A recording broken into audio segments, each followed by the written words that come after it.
Welcome to the Real Life Relationship Growth Tuesday. The chat it up. Oh, I look like I'm hesitating a little bit. Hey, good evening. Hope you guys had a great day. Happy Tuesday. Happy Tuesday. Um, we are on episode 5 of the It's Your Fault series. The It's Your Fault series. So we are going to go ahead and get started. You know, y'all, I can't ever get started without my people cutting up. Without my people cutting up. Okay, okay. All right. We gonna get started. Let me introduce the crew because we know what this is. The Real Life Relationship Growth Channel, platform, family, get together, all of that. We are normally on Thursdays, but we have been on Tuesdays for the last now 5 weeks because this is episode 5 of the It's Your Fault series. The It's Your Fault series. So I'm going to get my crew on, the professionals. We always do this. We do this every week because it is not only necessary, but it is mandatory. I'm going to introduce my girl first, Miss Corey B, the educator. What's Hey. up, Corey? Ooh, ladies first. Ladies first. What's up, my girl? Man, everything's good. I just gotta say, where can I order a t-shirt? Because I need one. I Okay, really do. okay.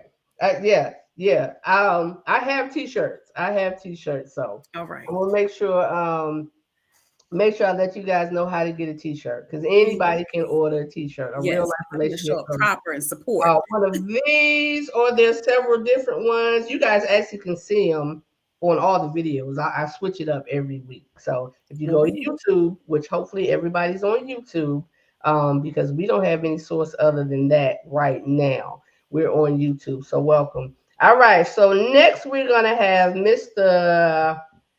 Tony. What's up from Uniquely Made? I'm sorry, Cortland from Uniquely Made. What's up, sir? I,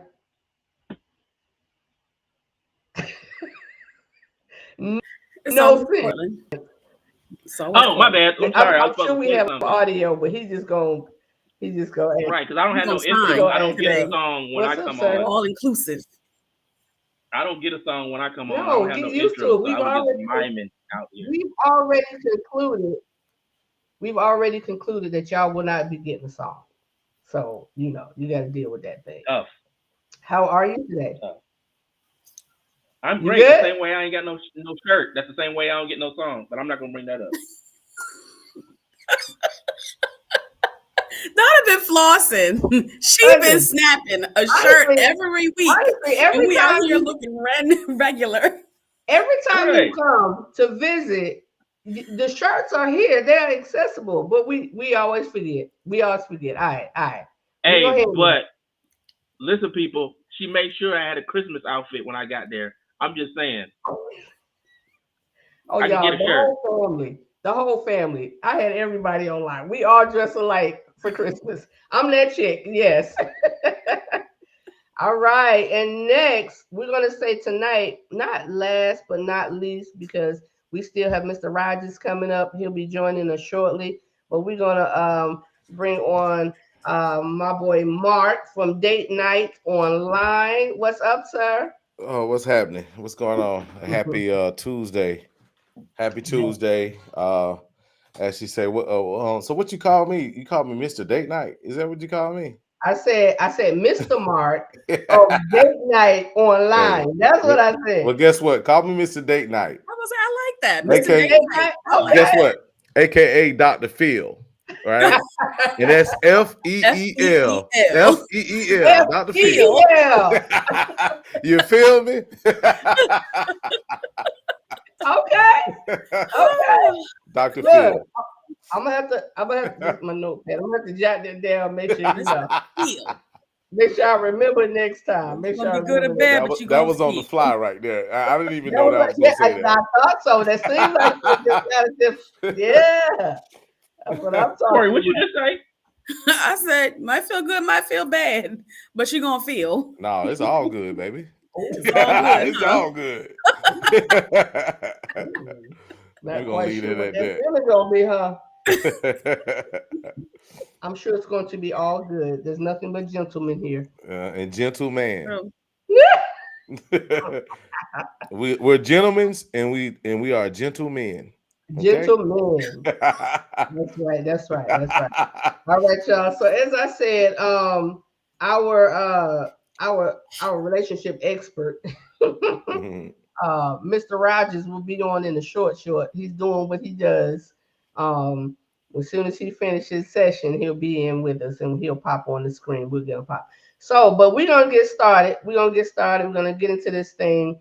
The 5th episode, y'all. This thing is, I'm loving this. I'm enjoying this. The 5th episode of the It's Your Fault series. For those of you who do not know, who have been here once, which is tonight, we did an episode of Ladies, It's Your Fault. Men, then we did Men, It's Your Fault. And we decided, you know what, we need to keep this thing going with the fault series. So we're coming up with different scenarios. You guys are sending different scenarios, and we working this thing out. We working this thing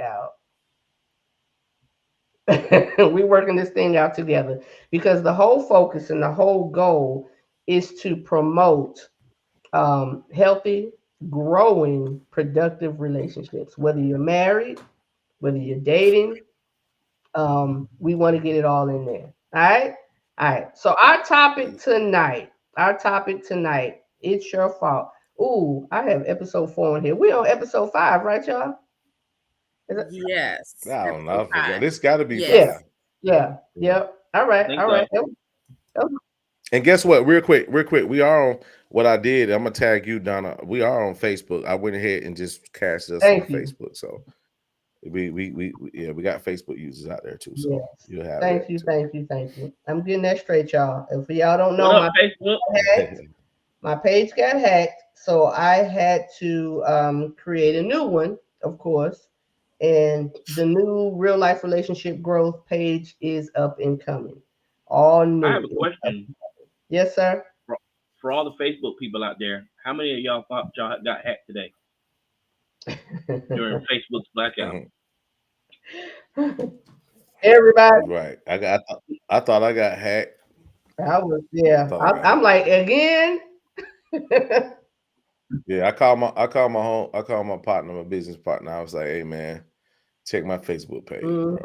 That's the first thing I said. He goes, don't panic. I was like, I'm not panicking, man. Just check it. Yeah, I got a phone call. I'm trying to figure out what AT&T and Facebook got in common. Man. It was probably Elon Musk that shut it down. You know, him and Meta, they battling. So he might hit the switch early today. They battling. Okay. So yeah, I'm glad you did that.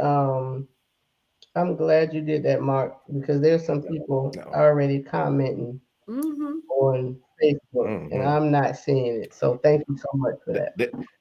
They just happy to get back on. How many people might come in here today? They be like, my shit work today. I'm gonna I'm gonna use it. Let me use it for something else happens. So yeah, y'all can help me out and keep track of those comments on Facebook. Because sorry, as I'm not seeing it, not here live on the feed. Welcome, Keisha. But all right, y'all. Nah, it'll be on your main. Delicious, welcome. Yeah. Yeah, I see it. Yeah. You see him? Yeah. Keisha, Joy. What is that? Where are my glasses?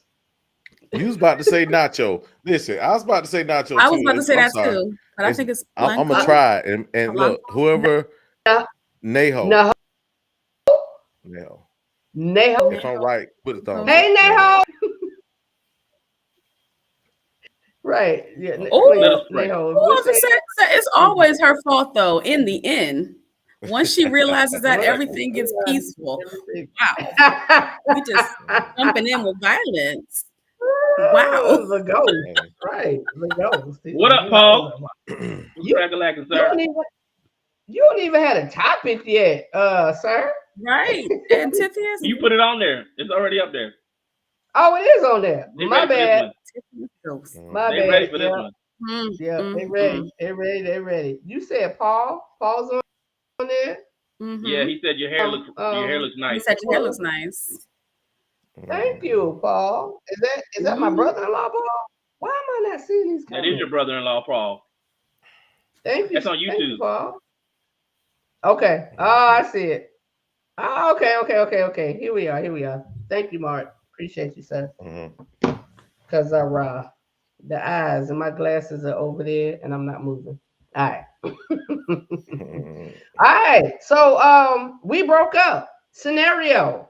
The scenario is this couple has been together for some years, for some time. Let's say about 3 years, right? And out of the blue, we're not gonna say the guy or the girl. Somebody out of the blue came in with a little whammy and was like, you know what, this is not working for me. I don't want to be here. Y'all, that was our little tag. Nobody, I don't want to be here. I really don't want to be here. Just don't want to be here. Hashtag. She got a lifetime of experience. Really don't want to be here. Right. Really don't want to be in. We don't know if it's the man that said it or if it's the woman that said it. We're gonna leave that on the table for a minute and let this thing go both ways. But they said they, just pop up. They just pop up with, I'm done. I'm tired. I don't want to be with you. I don't think we should be together. Whose fault is it? Whose fault is it? When you think things are going great and you get blindsided with the I'm done. I just don't want to be here anymore. Whose fault is it? What y'all say? I'll say this. I'm gonna say this. I'm gonna do this, and I'm gonna be fair, right? I'm gonna be fair. In most cases, when it's like that, I'm going ahead and say it's typically come from our side when we don't communicate properly, right? A lot of times, women are gonna take you along that path of, hey, in most cases, hey, I'm feeling this way. I would like for us to do that. Right? And sometimes I would probably say for men, it's in our head, right? We typically have those type of conversations in our head. And so I think in this particular case, I would probably say due to the lack of communication from us men's it would probably be our fault due to that, just for this exercise. And I'll talk about the woman on the next one, but I'll start there. Okay. All right. Hello, sir, Mr. What's going on, family? Good evening. I was waiting on Mark to say they just don't want to be that too. Yeah, we kind of went in with it. Yeah, okay. Okay, you know what? Found a new little tool last week that I did not realize I had access to. But we're gonna start using this thing tonight. All right. So based off of, we're gonna put this comment up. This is our first super chat. Mark made a very good point. Super chat. Yeah, this is a super chat. Paul said it's your fault because you're better to communicate along the way to know what is going on. So no matter which side it came from, you weren't communicating. You get to the point of where you like. But there's no way the other person. There's no way the other person can't know. I think it's both of them, because one person isn't saying how they're feeling, but unless you are a superb actor or something, there's no way you can hide your feelings. So the other person that you've been with all this long should have noticed something is going on. So either one person is acting like things are okay when they know it's not. The other person, they're just not saying what's very obvious. So should I start with the controversy early or just wait? Good Lord. Listen, I was just about to say I was going to pull a Cortland. Go ahead. This is going to be good. Go ahead. Go ahead, pull a Cortland. Because here's the truth of the matter. It's very few times where somebody doesn't say anything. Right? And we have to be honest about that. And let me just break this down about communication. Women love using that term, communicate, communicate, communicate, communicate. Well, you know what makes communication successful? Listening. Compliance. Compliance. Okay. Yeah. That's what makes not just- communication successful. Because Yeah. see, and I don't want people to think that this is a male chauvinist kind of statement, because it's not. On average, men are action based. Mhm. We ain't gonna sit around and just talk about the same problem over and over and over and over and over and over and over again without really putting something into action. Right? And I'm gonna give you guys an example, ladies, and you all correct me if I'm wrong. How many times have you come to your man with a problem and he tried to give you the answer and you get upset because you didn't want a solution, you just wanted to vent? Repeat that for me. How many times have you been in a relationship, you came to your man with a problem, you telling him what happened at your job with a certain individual or some individuals at your job, you going in and he looks at you and be like, baby, this is what you should do. And you get upset because you didn't want him to give you no darn solution. You just wanted him to listen. Right. So basically, Jimmy's saying you and your work husband got into an argument. Or you brought it home. Or your work wife. Right. You know what I mean? But no, what I'm on the flip, that is. Go ahead. Go ahead. Go ahead, Jim. No, I'm just asking. Has that scenario ever happened in either one of you all's lives? I'm sure. Okay, let me ask it from a different perspective. If it hadn't happened to you, have you ever heard any of your girlfriends say, he always trying to tell me how to fix the problem? No. Actually, no. You guys are what we call an anomaly. I mean, I know it happens. Yeah, when you elaborate it a little bit, I know it does happen, but I personally, in answering that, can't say that I've ever come to my man with an issue or a problem or something I was venting about, and he's given me somebody said no, and he's giving me his opinion on his thoughts, and I was like, boy, ain't nobody asked you. I was just trying to. I'm not saying that you say that, but just the fact that he's a fixer, trying to fix it. Right. Problem solving. I don't know. I kind of like a problem solver.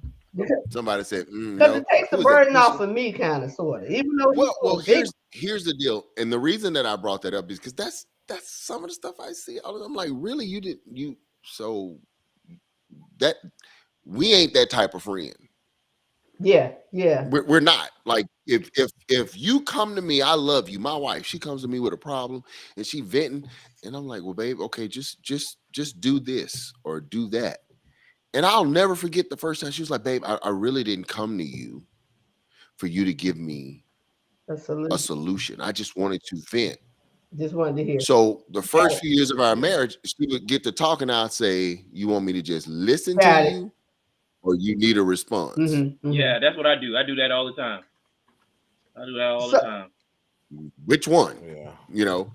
And I thought it was me until I was going through this with couples. Like, I'm like, oh, so this is across the board. I thought it was just me, but it's not a just me thing.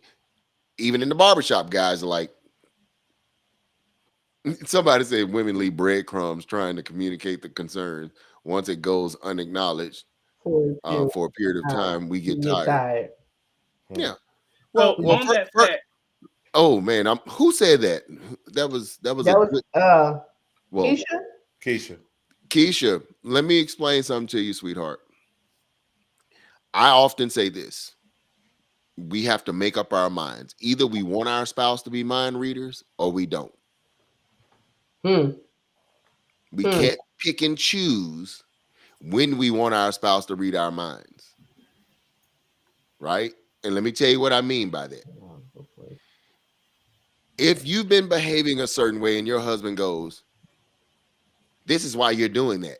You ain't reading my mind. Don't be telling me what I'm thinking. But then on the flip side, you want him to know what you're thinking because you want to feel a certain type of way. We just voice it. Hey, this is bothering me. This Yeah, is the situation, and give him the opportunity to answer that. We shouldn't have to figure out Jack, just like you shouldn't have to figure out Jack about us. But honestly, once that person explains it to you, you got to comply. You Right. can't find a reason not to adhere to what they're communicating. It's not just listening; it's complying as well. Yeah. You can hear me all day because people say communication is just not about talking; it's about listening. Yes, but there's a third step to it. I'm Action. talking to you, you're listening, but Mhm. what have you done about what I said? Let me Complying. let me tell you why compliance is so important. Let me ask you all a question, and now I'll leave it alone.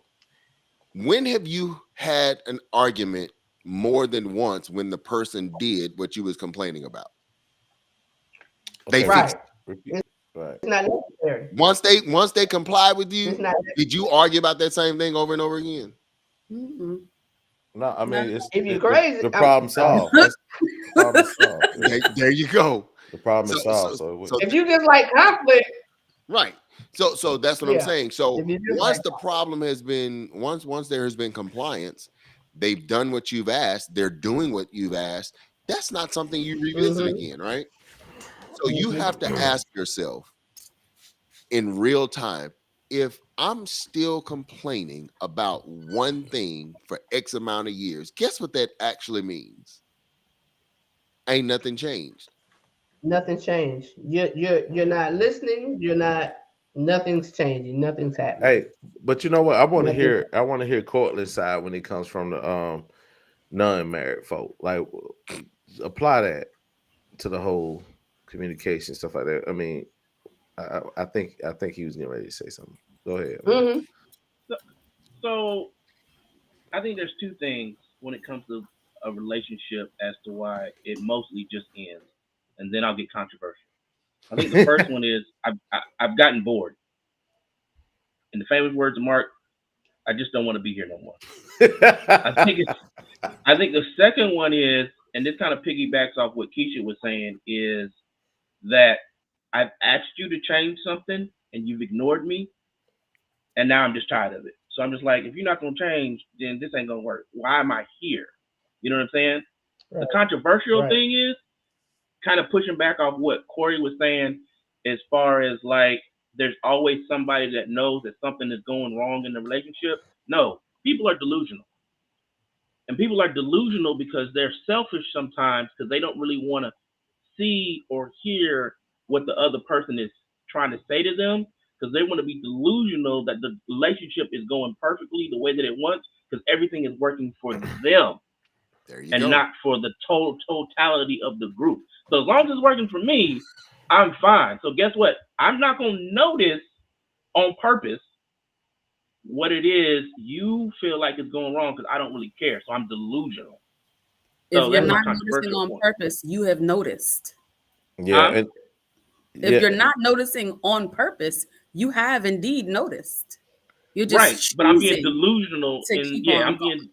But you're not I'm being being delusional. delusional You're in my being mindset. intentional. Exactly. Okay. It's not delusion though, Cortland. Yeah. That's intentional. That's That I is- don't care. That's intentionally I'm That's selfish. not going to address what you're talking about. I ain't being delusional. You done already told me the problem exists. I'm experiencing it too, but I'm gonna Emotional act like it right. ain't a problem. I'm not being delusional. I'm intentionally Yep. saying I'm not going to engage. I'm not going to deal with this because you spoke it. You said it because it's benefiting them, Right. and when they have to change, then there's going to be a problem. The problem is that person doesn't want to change. yeah, That's what the issue is. right. And also, what this on Cortland's point, kind of piggybacking off that, you'll definitely find more of the non-verbal communications before a person leaves in a relationship because there's no real true commitment in some people, right? There you go. Mm-hmm. Yeah, so it's a lot much easier to Mhm. kind of skate around things, don't really talk because there's no true commitment. So you'll definitely find a heck of a lot non-communication in those relationships. Man, look, No. Mark don't even know how deep he is when he just said that. Oh, I don't even think about it. I go back and look at the replay. Mark, listen, when you're talking about there is no true commitment in that person, Right. you may have been saying there's no true commitment to the relationship, Correct. but it's also no true commitment to growth, To growth. Mhm. Absolutely. personal development. Right. That person's not committed to personal development. Right. That's they're point. they're honestly in real time stunting their growth. Yeah. Yeah. Because I'm not going to address this thing about me that is causing problems in my relationship because it's uncomfortable. Right. So they will be considered runners, running Yes. from themselves, running Exactly. from themselves. Runner, she's a track star. Right. Yeah. Yeah. Kevin said your level of engagement is the barometer of commitment. Yes, sir. Kevin, Right. they come with That's it. a good one. That's a good Yes, one. sir. They come with it. That sounds like some Martin, Malcolm, Elijah, Abdullah, the Butcher quote. Somebody said, great one though. Somebody said, hence my ex-husband on his third wife still doing the same old ish. Hey, that right there hit the nerve. Look, right here. There might be a lot to unpack there. Right. I don't know if we can get into that comment, but there might be a lot to unpack there. Well, actually, you don't even have to unpack it, because if he's still doing the same thing in the next relationship, the problem was really him too. Well, that's not the part I'm talking about unpacking. I'm talking about why are we keeping track of what the husband is doing with the third wife? You so stupid. It's your fault. It's your fault because you ain't let it go. Oh gosh. I'm signing off. I'm signing off. Are we trying to make sure that what he did with you, he did with somebody else? Hey, that is funny. You might have to shoot. You might have to shoot Joy. Come on this thing. I know Joy. She'll come on. You shoot her text. She'll be up on here. She'll defend that. Like, Joy, I need context, Joy. I need context. Look, you see that? Look at you see that? The third wife is my friend from high school. Y'all see that? Wife is her friend from high school. There's so much to unpack here. We need another show for this. Oh my goodness. Woo. Are y'all still friends? Oh look, so check this out. She said friend from high school. But look, so check this out. And if I recall, and make sure you give me a thumbs up. I remember she came on my actual she said nope. She came the on third my wife is my friend from high school. I did an interview. That's what we were saying. I did an interview. interview. Who the heck did I marry? Part 2. Okay, so that third wife was a friend, and I believe she came on my show, and she told me about they were friends, and then all of a sudden she went with her ex, so they were connected. You know what I mean? Like it was all kinds of lines drawn on that story right there. Yeah, well, it's obvious who fault it was in that one. Yeah. Yeah, it's kind of obvious who fault. Joy, you dodged the bullet, babe. You dodged the bullet. All right. So I was having a conversation earlier with a young lady that frequents our lives. She's been a friend for a good minute. But she made a point. She made a really good point today that I want to kind of bring in this. And we've touched on this before. A lot of times when we're in relationships, we act a certain way. Of course, it stems from what we've seen, what we've learned, what we've been told. And she made a valid point of saying that sometimes people look at other relationships and they listen to other people and they take on things that they really don't even know what they're taking on, but it looked like what works. It looked like what should work. It looked like what would help and could help. I don't know, how we kind of want to comment on that, because we talking about it's your fault. There was a breakup. So what if this person in this scenario, whether it's the man or a woman? Well, I'll say that in that case, I want to definitely touch that before we do the scenario. I'll say that in cases like that, when people are at their lower state, they're looking to hang on to the twig of hope, right? A twig, right? Any little thing that they can hold on to, they'll take and they'll actually become it, and it may not even be them. And it may not even be them, but that twig of hope, anything, give me something to help me get out of this space, and whatever it is, good, bad, or indifferent at the time, I may use it, and it may be a self-destructive thing. I'm not saying do it, but it may not fit who you are as a person. Right. Yeah, and that's Right. also what I like to call the comparative nature. So basically, because Jack and Judy's relationship is going like this, and maybe we're having a little bit of a rock in our relationship, somebody's constantly out, well, Jack let Judy do such and such. Well, Judy don't stand for when Jack do this. Okay, that ain't our relationship. You know what I'm saying? Mm-hmm. So it's like when you're trying to compare somebody else's relationship and bring that into your relationship, now you can cause problems because you might as well get with Jack then, or you might as well get with Judy then. You know, so Well, no, I agree comparative with nature always gets you in trouble. Yeah, I agree with you. However, remember we talked about this in a previous episode, the difference between a preference and a principle, right? Right. Mm-hmm.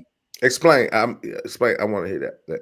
Preference wise, just because Jack preferred a certain thing or Judy preferred a certain thing doesn't necessarily mean that would work in our relationship, right? Okay. But if Jack and Judy had some principles that they lived by. See, principles, and here's the difference between a principle and a preference. And I give a brief little synopsis of what that means. A preference only benefits a person or a small group of people. A principle will benefit anyone who adheres to it. Anyone, right? Okay. Okay. Right. Okay. Let me give you an example. The principle of gravity, right? Anyone who chooses to go to the top of the Empire State Building and decides not to jump off of it will live. Right. But a person who prefers to believe that he or she can fly and jumps off of the Empire State Building is going to die. You'll find out. They just don't want to be here. You understand what I'm saying? So you can prefer to jump off that building if you want to.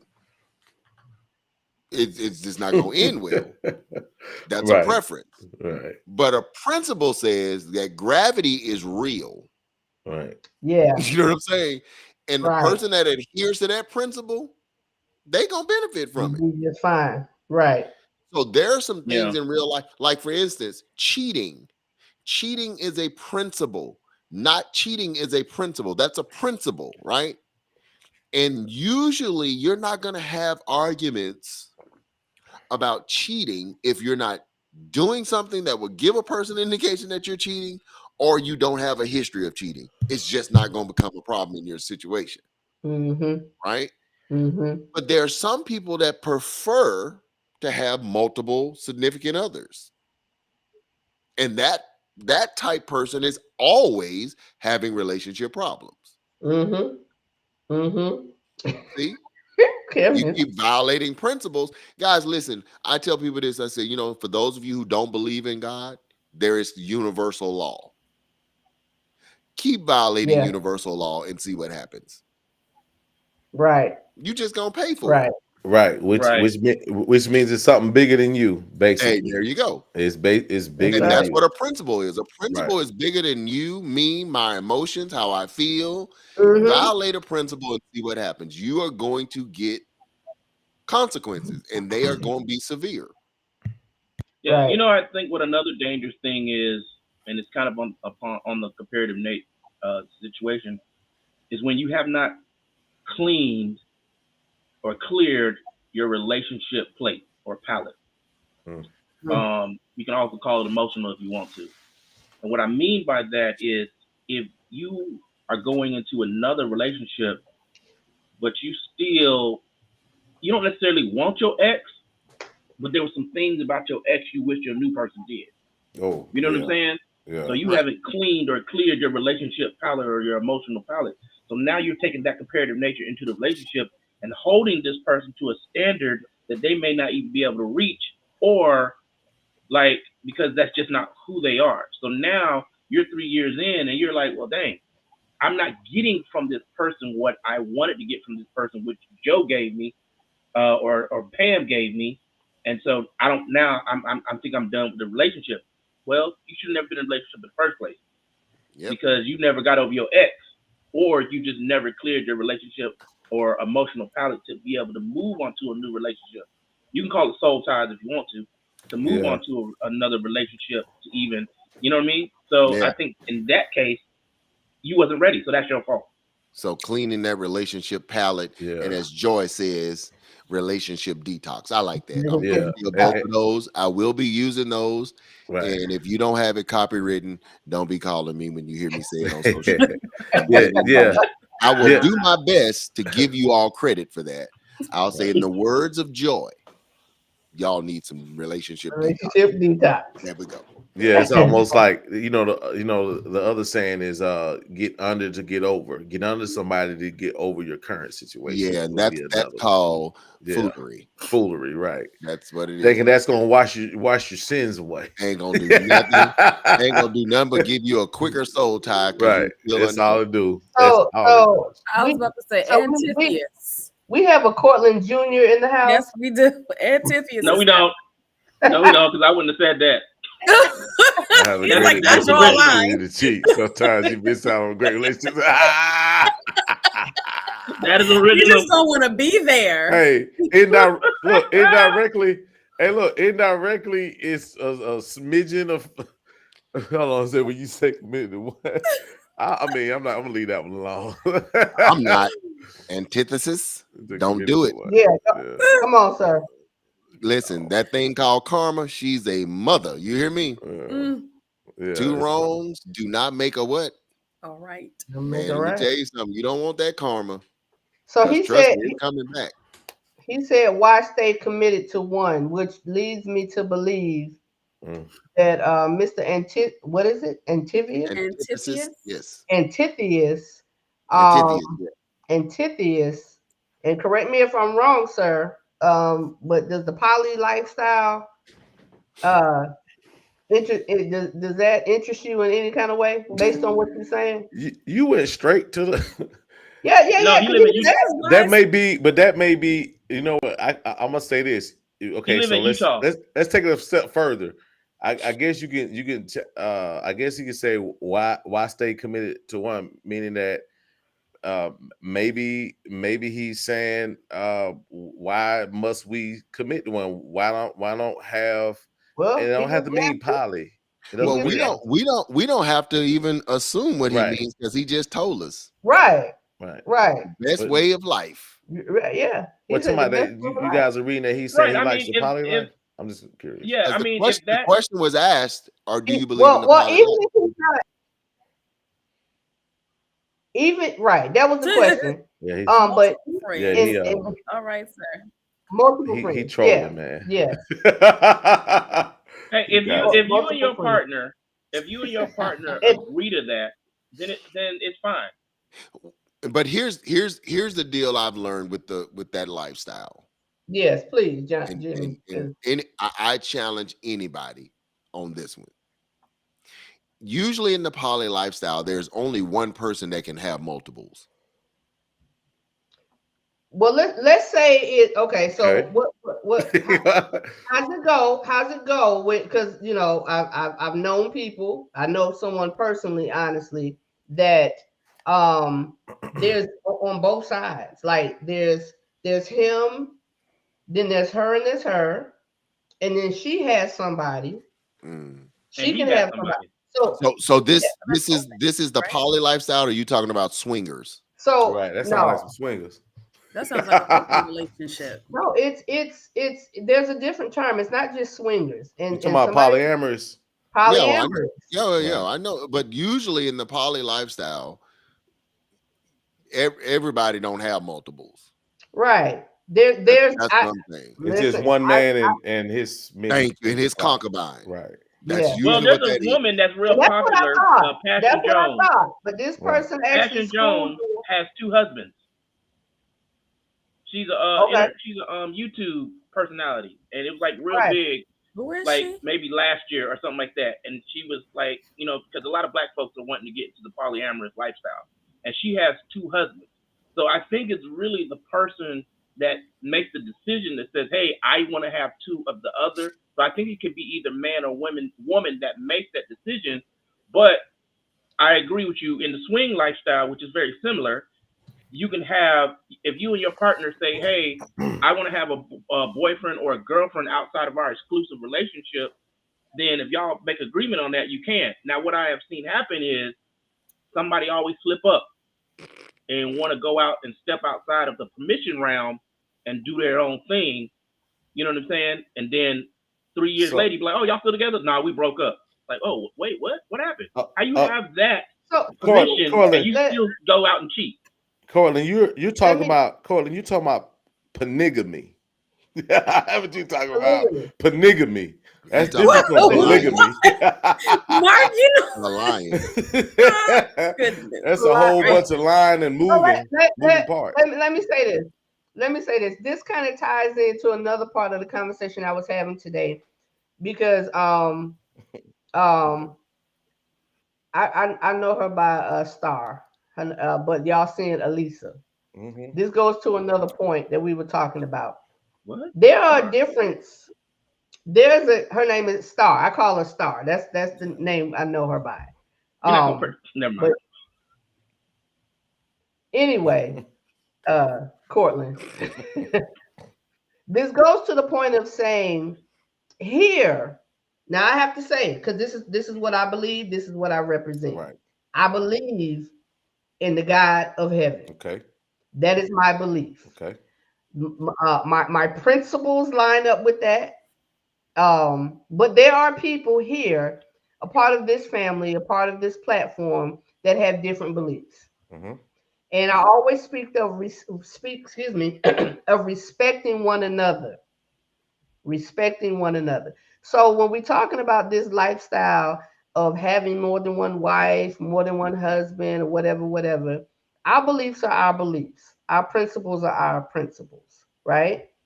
But let's talk about, we're talking about breaking up. Someone did not know. Someone had a problem. Someone. Okay, y'all know that's funny. Y'all know that's funny. Polygamy. That is hilarious. I'm sorry. Even with our different beliefs, right? We're talking about someone having a problem. We're talking about the emotions and someone having an issue and a problem, and they're either not expressing that or they're expressing that. That's a t-shirt. It is. They're expressing that and the other one is not listening. So with respect to other beliefs, if that's what you believe and that's what you do, that's what you do. Right. That's what you do. But Donna, yes. Yeah, we got to go deeper on this one. let me say this. I think it still applies regardless of how you choose to move in your relationship. Correct. Because in any relationship, I can come in at any moment and be like, you know what? This ain't really working out. And that is where I was going. You're right. Go ahead. Go ahead. No, go ahead. You got it. Yeah. So basically, it don't matter what your relationship is. It don't matter, you know what I'm saying? If you got concubine after concubine after concubine, it don't matter. You know what I'm saying? Because at the end of the day, if you walk into the relationship, what is it that person is doing, has done, or not doing to make you say, you know what, this is not working out for me, right? So at the end of the day, I think the thing that we broke down in the beginning is communication. We are not talking to each other to the fact that it even got to this point, right? If we, so the reason that I said delusion, or as you guys corrected me, being somebody just not wanting to pay attention to their partner, is because, like, if you guys are if one person is trying to communicate, the other person is just like, whatever, I think it's fine, I think the relationship is good, maybe y'all just wasn't a good fit in the beginning. Maybe somebody made concessions to say, I just want to be in a relationship. I just need to be in a relationship because I'm tired of being single. And then you got this relationship. Or maybe they're selfish. Or Cortland, they could have very well been on the same page at first. But as the relationship evolved and grew, one person realized, you know what? yeah, this really ain't for me. Mm-hmm. Hey, let me say something. I see. I'm gonna address Kevin. He says polygamy is not real. It's just a bunch of side pieces. Saying right, according to the way that Western civilization runs it, absolutely.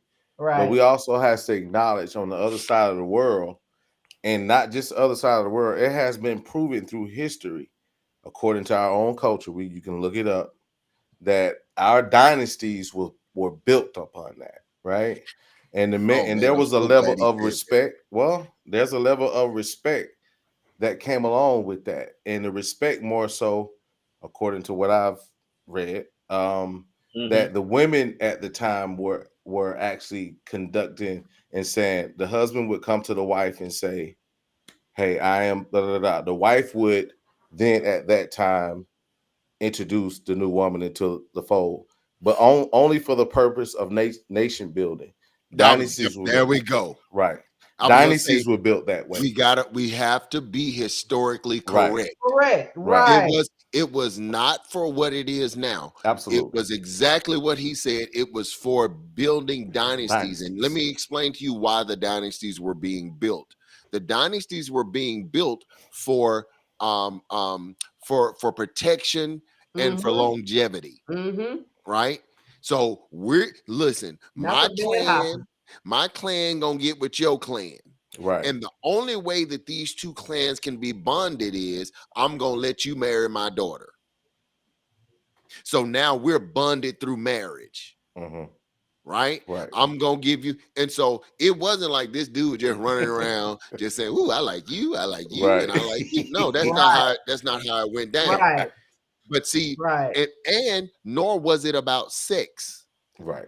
You see what I'm saying? Right. The genesis of it was not about sex. It was for clans to come together as a unit and say, okay, now we can be a stronghold against these enemies over here that may be trying to secure us. I mean, they're trying to overtake us.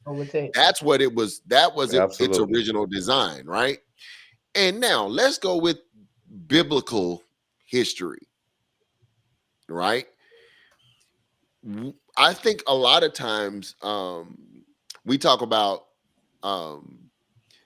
God's permissive will, what he allowed to happen versus what he said should happen. Yeah. Right. Sometimes, because people don't understand that the Bible is a collection of allegories, which are stories, and principles.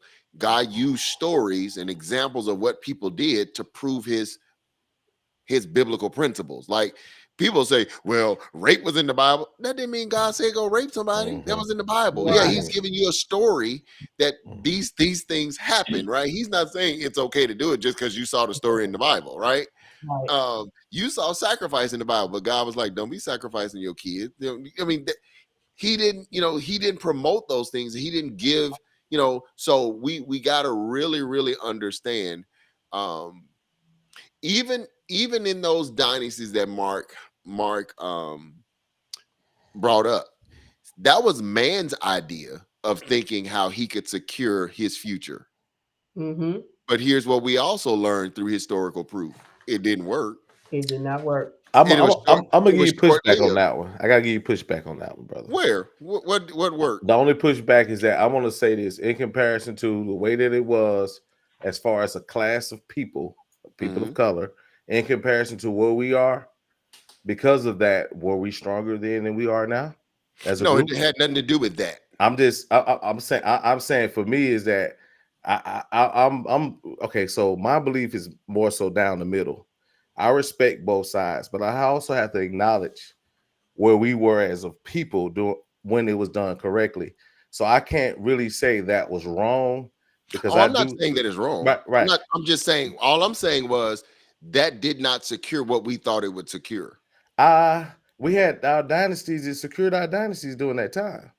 So when monogamy was introduced, the dynasties fell. So Mark, here, no, that's incorrect. That's not historically correct. Well, we'll have to talk about that offline. So think about this: there were dynasties that did not operate in polygamy. No dynasty lasts forever. Correct. And there is no way you gonna tie the success of a dynasty to intermarriages or external marriages, because all dynasties fail at some point. Absolutely. Why? Because another group of people decided, you know, they got something we want. It's more of us than it is them. Let's go take it. That's just how it is. I mean, men implemented. Men and women are always implementing ideas to try to secure something, whether they're successful or not. Only time will tell, right?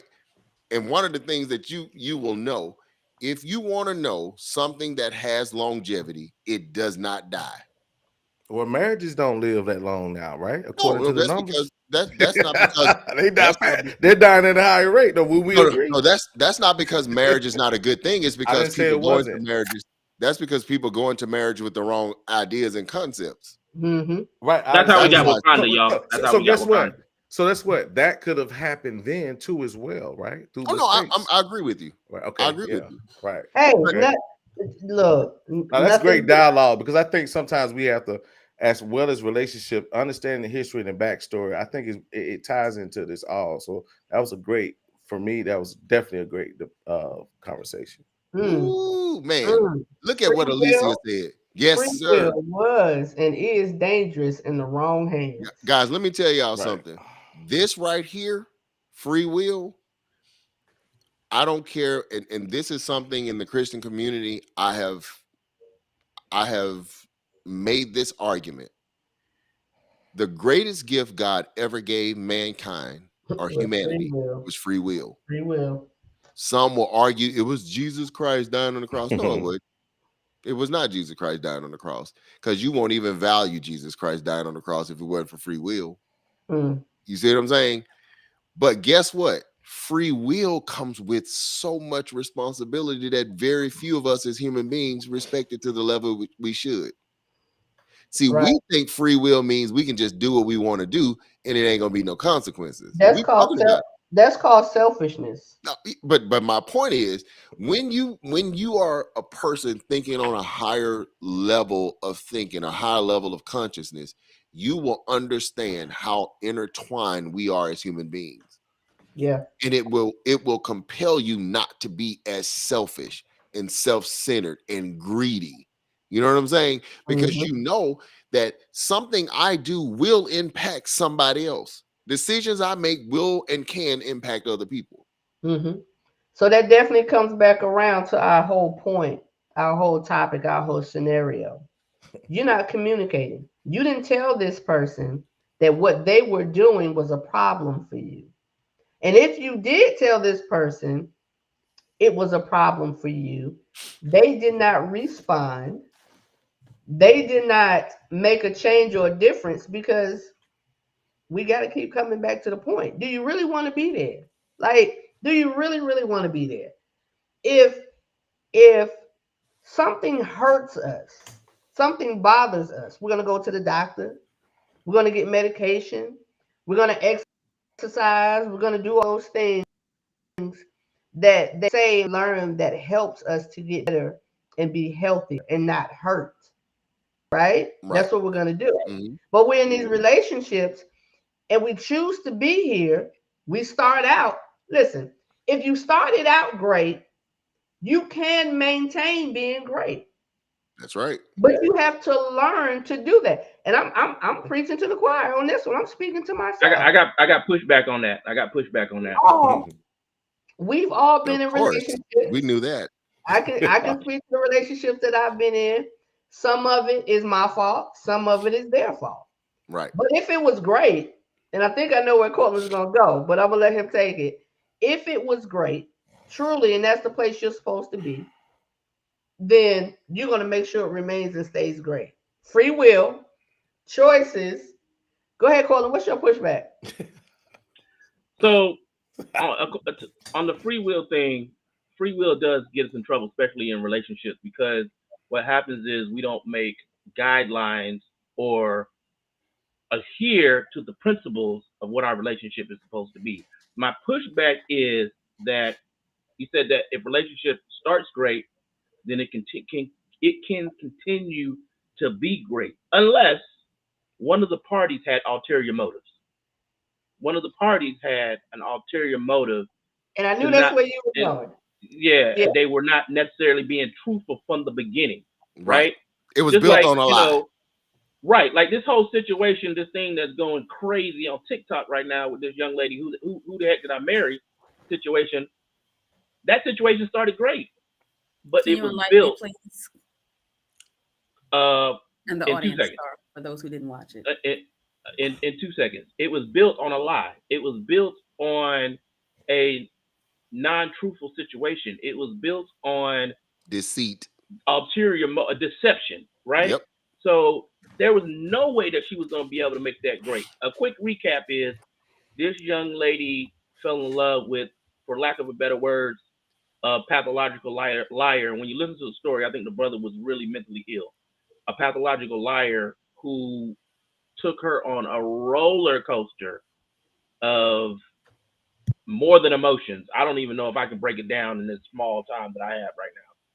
But and she wasted 2 years of her life before she actually was able to see the smoke clear from her eyes. Because basically, this brother was fulfilling a fantasy for this woman that, so she was not able to see what was going on until she started waking up. You know what I'm saying? From the fantasy that she was in and realizing that things was not on the level that they were supposed to be. But basically, he started the relationship with lies, deceptions, and being untrue. So there was no way that she could ever correct this relationship, or he could ever correct this relationship to make it great, even though it appeared to be that way in the beginning. Mhm. Yeah. And I want to give you pushback. Okay. Give Donna who is pushback? actually Do it. correct. I'm She here for it. said, she Double said, up. if you start great, you can be great the whole way. Okay. If Okay. you're starting great and no one's being deceptive and you're being your corny selves and you're happy with each other and you're setting the tone and the principles and everything are there, you're starting off great, you can continue on that trajectory. I thought we established before that sometimes relationships they're a little boring because there's no drama, and that's great. That is great. Corey, I probably said it wrong though. healthy relationships I are boring. got Healthy. double pushback for you, Corey. Yeah. Healthy, Go ahead. Healthy relationships are boring because there is no drama. healthy, right? You got to But she question said they yourself. Why are you can. so easily bored? Yeah. You know what? I wanted that free will part. Free will comes with responsibility. I'll just say, simply put, the responsibility is to be honest. There you go. Use that free will to be honest. If you're honest, then guess what? Then you have the will to do what you feel like you need to do. Just be honest about it. You know. Yep. Corey, let me ask you a question, because I got double pushback for you. Let me ask you a question. Not double. Because you're saying that DJ said, and that's Donna, if y'all don't know who DJ is, but you're saying that DJ said that if you start great, then you can continue to be great. Correct or incorrect? Correct. Okay. So my pushback was that you can start great, but if it Right. starts in deception that you don't know about, then you can't make it great. That's what I'm saying. Right? So my I question agree with is, you. if the person starts great and they're giving you this illusion that this is a great relationship and everything is about them is on the level, and you can't see that until they take that mask off, which might be 6 months, a year, 2 years down the line, what do you do? How can you make that great? Right. So- and then that's not 100% of anything, right? It's not 100% of anything. So there are going to be times where you're not great. I guess the responsibility is to try to get back on track. So let me real quick. Of course, I'm talking about a healthy situation. Absolutely. Right. That's why I said Okay, she so said right. it I'm talking Okay, about a healthy be. But, And I said, of course, y'all know Cortland That's gonna take it kinda- to the hold on. extreme all the time. You know, so Right. we Okay. know that. All right. Okay. Yeah. But Because we all have been Go through, ahead. I'm talking I about a think, healthy situation. I'm Go talking ahead. about two people. I'm talking about two people that come in for the right reasons. Right. And I get it, Cortland. That can happen. Yep. I mean, Right. I got a T-shirt. I could write a book on that. Right. where's your TikTok? Where's your TikTok?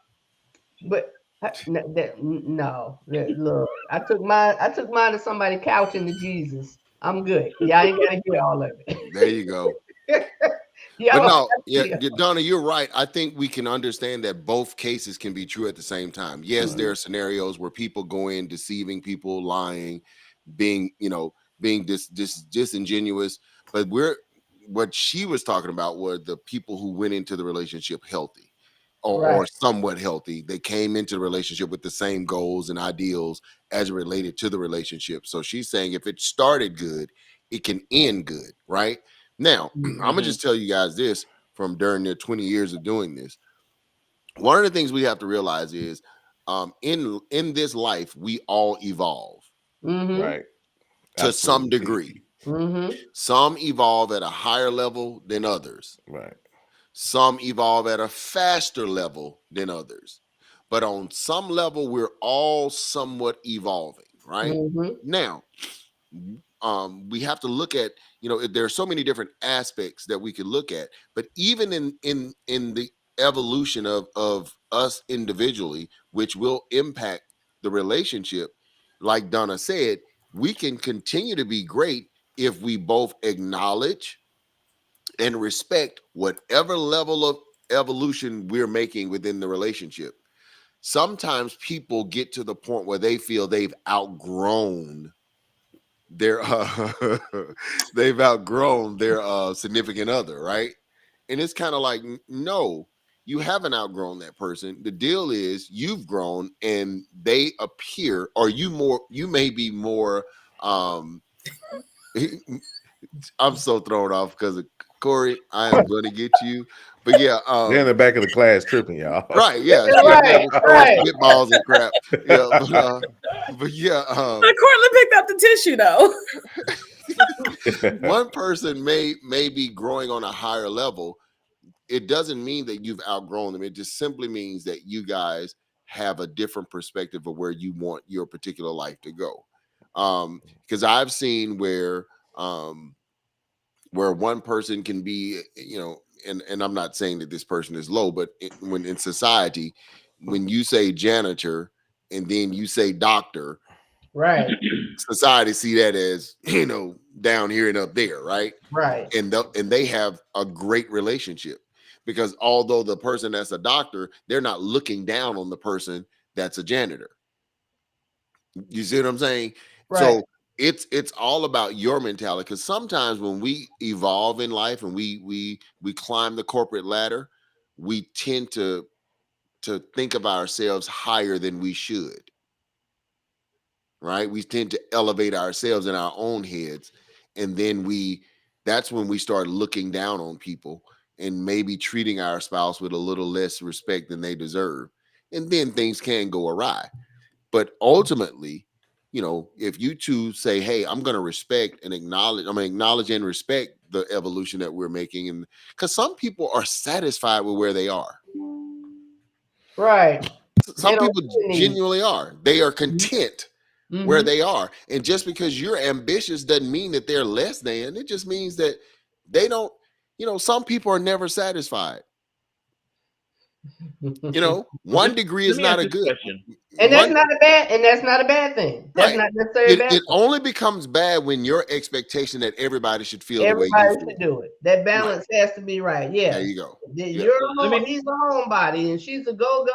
And there's a way to balance that. Let me ask a question.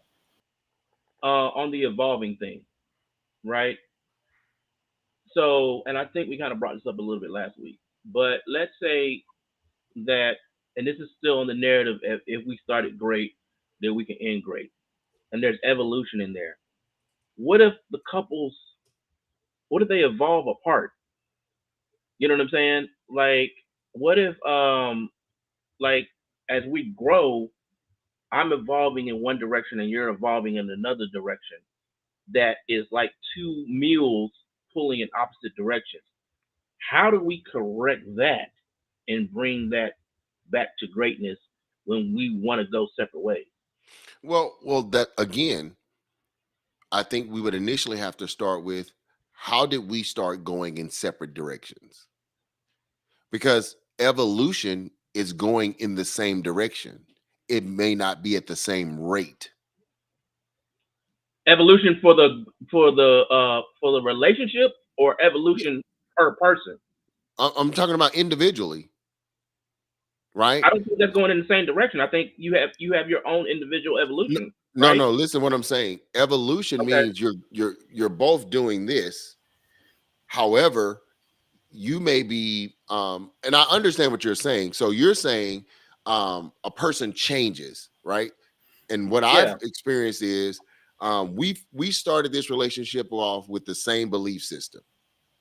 Yeah, you know how they say we just grew apart. Right. And I'm gonna give you an example of what that looked like in real time. Say, for instance, when we first met, we both thought having being in a committed relationship with just the two of us was a good thing. 10 years into the relationship, all of a sudden now you want to have multiple partners and you want me to be okay with that. Mm-hmm. Right? So that would be going in the opposite direction, right? Yeah. So that goes back to what I said before. If all parties are operating off of principle, it's fixable. Right. But if you got one person operating off of preferences and another person trying to operate off principle, yes, that's when it becomes a little bit harder to navigate. Okay. Keisha said, I've seen a marriage end when one person continued to want to grow, but the other person was content. What's wrong with that contentment? What's wrong with that contentment? One person is growing and the other person is content with where they are. What is wrong with that contentment? And what is growth in that scenario? Right. That's what I was going to ask. Yeah. What is growth? What was the growth? Yeah. Sometimes we can try to force somebody. If you've been living a certain way for X amount of years and your partner just discovered something new yesterday and all of a sudden they want to start trying skydiving, you know what I'm saying? And skydiving, I'm just using these as examples. And skydiving is not your thing, then you can't get upset if they want to stay on the ground and watch you jump out of a plane. Right. I don't think. Right. Well, so what about, let's add it and say maybe one in a couple situation, one wants to be an entrepreneur and one wants to stay on his job. That may be considered not growing in that perspective. Right. Okay. You know, that's another area that most people I see from entrepreneurs saying, I can't only date anything other than entrepreneurs. Right. Because someone that works, they're going to be content in getting the same check. I want a different check. So since some people's eyes, they consider that as being someone being content or not growing. Yeah. That's also you have to think of all aspects of that. Right. All aspects of that. Okay, tell me more. What do you mean? This is what I mean. You're an entrepreneur. I'm an entrepreneur, right? I'm forever building, trying to grow, build. Mm-hmm. If the person that I'm with is content with his 9 to 5, he's content with what he's doing. He has no plans in trying to start a business or do this and do that. As long as he is maintaining where we are, and he in the back as my cheerleader, supporting, stay on your job, brother. Yeah, I understand that, but hear me out. Yes, absolutely, I agree. Real quick, go ahead. I agree. Go ahead, I'm just gonna say this. I agree, but then there's another side where when some people want to become entrepreneurs and their significant other wants to stay in that space, they would consider that them not wanting to grow. So do they? I'm just saying from that side. Do they not want the entrepreneur? Or vice versa? Okay. Hear me out, y'all. Okay, so we talk about evolution, right? Some people want. They may start off working a 9 to 5, right? And so then they say maybe 5 years later, they say, you know what? I'm tired of working on my job. I'm tired of us just going to work and coming home every day, right? So then one says, well, here's what I'm going to do to move the needle more. I want to do this. And in some people's mind, right? Because when you're an entrepreneur, the person that stays home doesn't understand that the person that's trying to eat what they kill, it may cause friction. So the other person may say, well, you just trying to be content. You're not growing more. and sometimes that can be a friction. No, we're those agreeing sides. with you, Mark. We know that Right. happens. That's all. I just wanted to just draw. No. I just wanted to say the Yeah, other no, side. no. We Right, clearly okay. understand that. But what we're saying Yeah. is that's why I said we have to make sure that we understand what evolution looks like. Everybody doesn't evolve the same way. For instance, and let me just tell you a little secret. I have rarely seen two diehard entrepreneurs married make it. Yeah. Say that one more time. I have rarely seen two diehard entrepreneurs make it. I ain't saying it ain't happened. I'm talking about on a collective level. Somebody got to get something stable. Yeah. Yeah. I think I see it different. No, I'm gonna tell you because I was going there. I was gonna go there, Jimmy. I was gonna go second part of that. I was gonna go there because, and I get the point of what he's saying. Because if we both grinding, if we're both building, if we're both, there's not going to be much time for this relationship. There's not. But you have to put a time limit on the grind, though. You're not going to grind for 20 years. Well, no, some people do, though. You're going to grind for a minute. I understand that, but there has to be a plan, is my point. Right? I think we're missing if we're going to grind though. together, we're going to say, this is our goal, this is our objective, right? We're going to grind for 3 years. Of course, if you grind for 20, 30 years, you're not going to, you're going to not have time, of course. But what I'm saying is there may be a time where you may have to take out and grind for a few years, and it's okay. I think we're not arguing with you, Mark. Yeah, we missing context. No, we're not. I'm just saying though. I'm just saying it's so that this is broad, right? It's not about an argument. It's so broad. We just have to touch every part. But let's deal with one part at a time, though. Because when one part is being dealt with, then another scenario come up there that'll kind of make it seem like the other part isn't valid. Right. What I'm saying is, all of them are true at the same time. You know what I'm saying? It is true that even an entrepreneur that's married to a person who wants to be in a stable 9-to-5, if that entrepreneur isn't, because everybody that's an entrepreneur is not necessarily a business-minded person. Right. So most entrepreneurs fail due to research. Most entrepreneurs are failing at an alarming rate, not because they don't have talent and they're not good at whatever craft that they, or gift that they have. Most of them fail because they're not good at business, right? And so when you're not good at business, now the financial strain is normally solely on the back of one person. And then this person with that entrepreneurial mindset don't want to get no 9-to-5 because he or she is still hell-bent on being their own boss, but they don't know how to be a boss. They know how to do what they do well, but they don't know how to conduct business. They don't know that in being a business owner, you got to pay taxes. They don't know that you need to set aside some insurance or some benefit package. They spending the 90% of the money they make and don't know that the business is supposed to make more money than they pay themselves. Most entrepreneurs don't get that, and so that can cause a strain on the relationship. Even though I think all of those things are true. Yeah, I think there's some context that we're missing to where before it even gets that deep. I think the context is because, I've heard on some podcasts where there's some women that say they can't date a man that works a 9-to-5. And 90% of the reasoning is because they say when they want to get up and go, what? Good point. I'm saying good point. Good point. One can be the anchor. When they want to get up and go, they want to be able to get up and go. And they feel like that man who's working at 9-to-5 has to ask somebody permission. So the context is, why am I upset that you don't want to go on this growth journey of being an entrepreneur? Is it selfish reasons? Right? Absolutely. Or is it another situation could be sometimes entrepreneurs, we forget to make time for the people in our lives because we're trying so hard to make our business work and not fail. Like very few people can have that balance between work life and home life. You know what I'm saying? You usually got people that are putting 80% in the work life and 20% in the home life. And now your significant other is feeling left out and on the side because they're not getting the same amount of attention that they were getting. So it's like, well, if you was an entrepreneur, then you could give me the same. We could have that same attention back.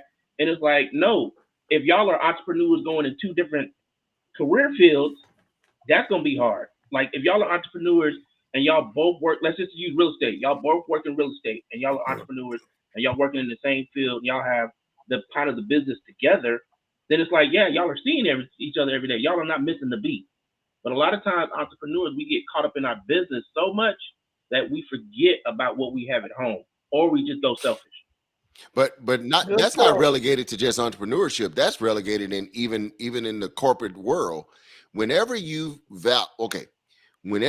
value your status or your financial situation over your relationship, it will cause conflict.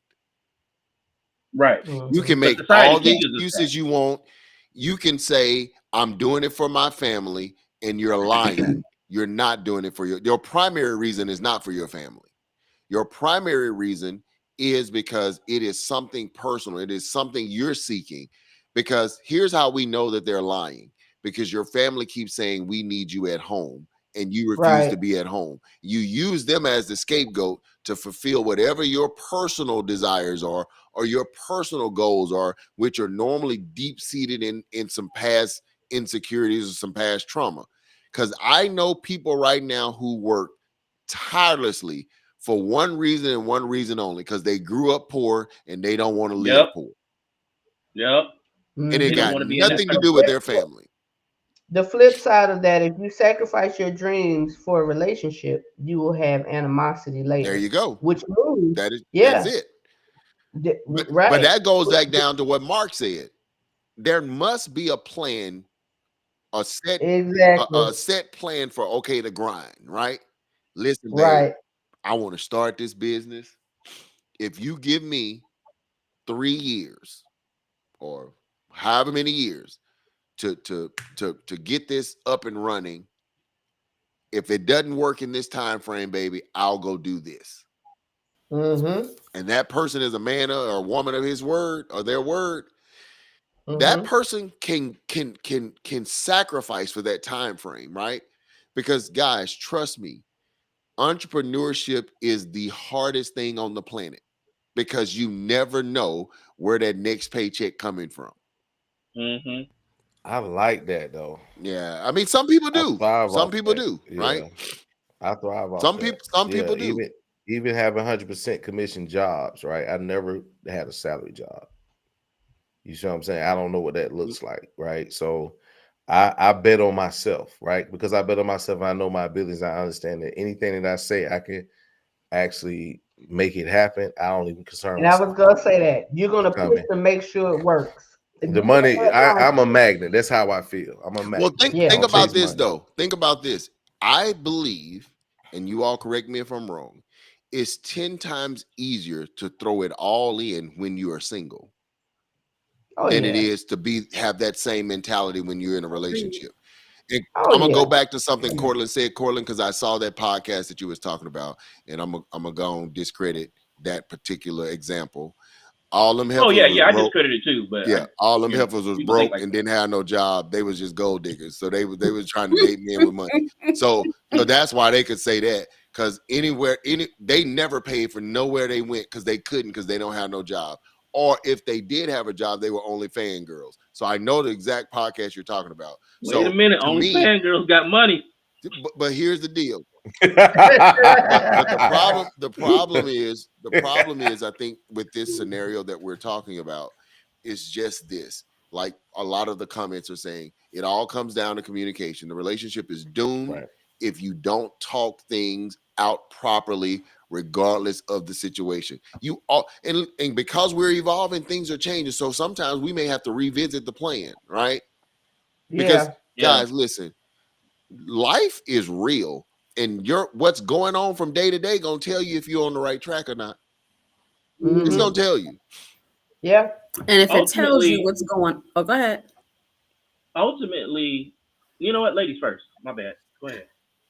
You said, say that last statement again, please.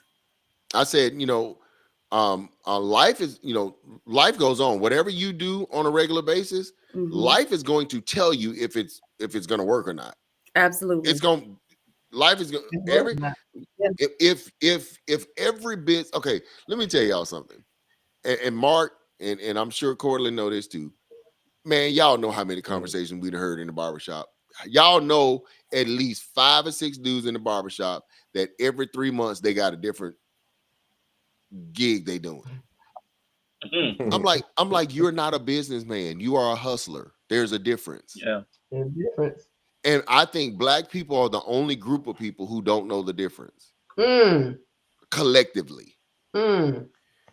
Most of us know how to hustle, but very few of us know how to be business owners. There's a difference. Yep. And let me explain to you real quick what a hustler is. That is a person that can do a whole bunch of things, and they do a whole bunch of things often. They are never set and firm on nothing. Yep. Stay with a job. Pay them $3 an hour. But for this quarter of the year, they selling t-shirts. For this quarter of the year, they got a daycare. This quarter of the year, and none of them businesses last long. None of those things last long because they were not business people. Popcorn. Jack of all trades, right? Wow. But listen, and they never really mastered anything, you know. So, you know, cigars. Keisha said, "Oh man, y'all killing me." I just got it. I really just got it. I'm back. So I got a question. Oh, hold on. I wanted to say something. Corey wanted to say something. But what you said about you'll know every day based on what you've done, I'm gonna have to change my opinion. The first time I said it's both people. I think it's the person who's not saying anything.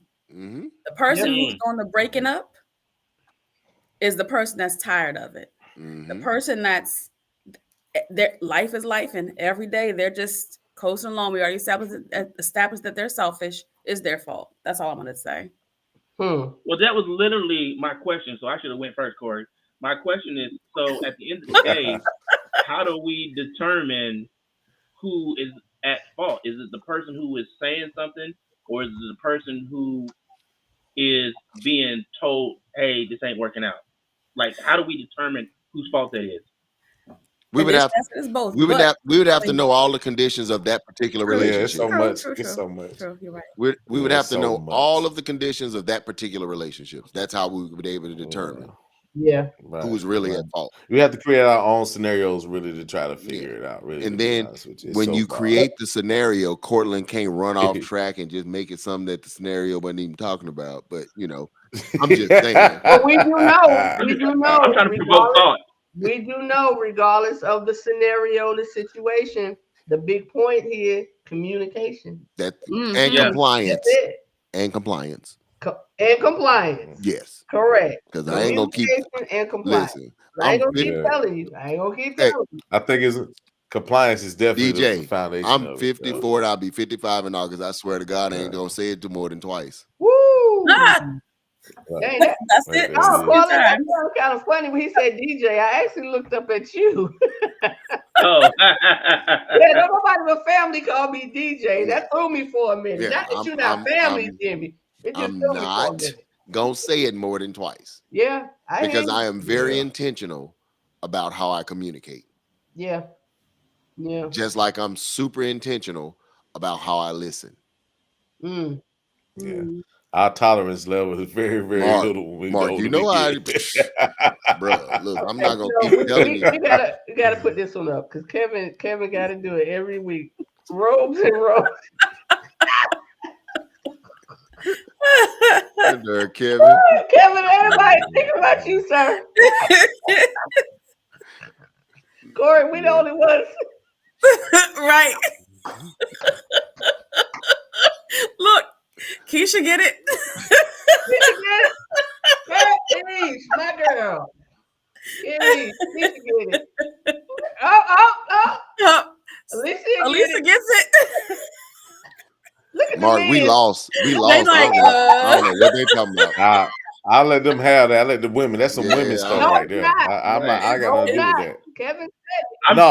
Meaning that we're not gonna. Yes, it is, because we're not gonna comment on what a man said about robes and roses. We're gonna leave it alone. Okay. I'm trying to see how many more women finna pop up and be like, whoop, whoop, Right. whoop, We went to the women. That's y'all thing. Okay.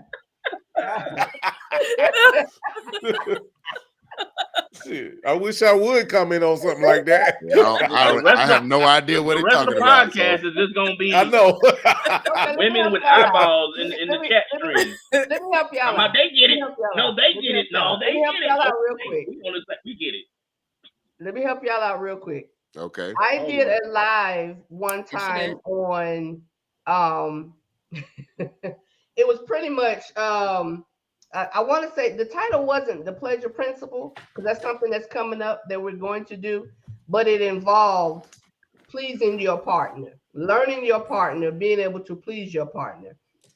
And there was a post on the page at one time where the rose, the clitoral vibrator, was real popular. Popular. Everybody was getting it. And Mr. Kevin had a problem with the rose. Kevin had a problem with the rose. But more detailed into the live, I think Kevin had a change of heart about the rose. And then again, even with that explanation, we still don't have anything to say about another man saying rose and roses. Okay.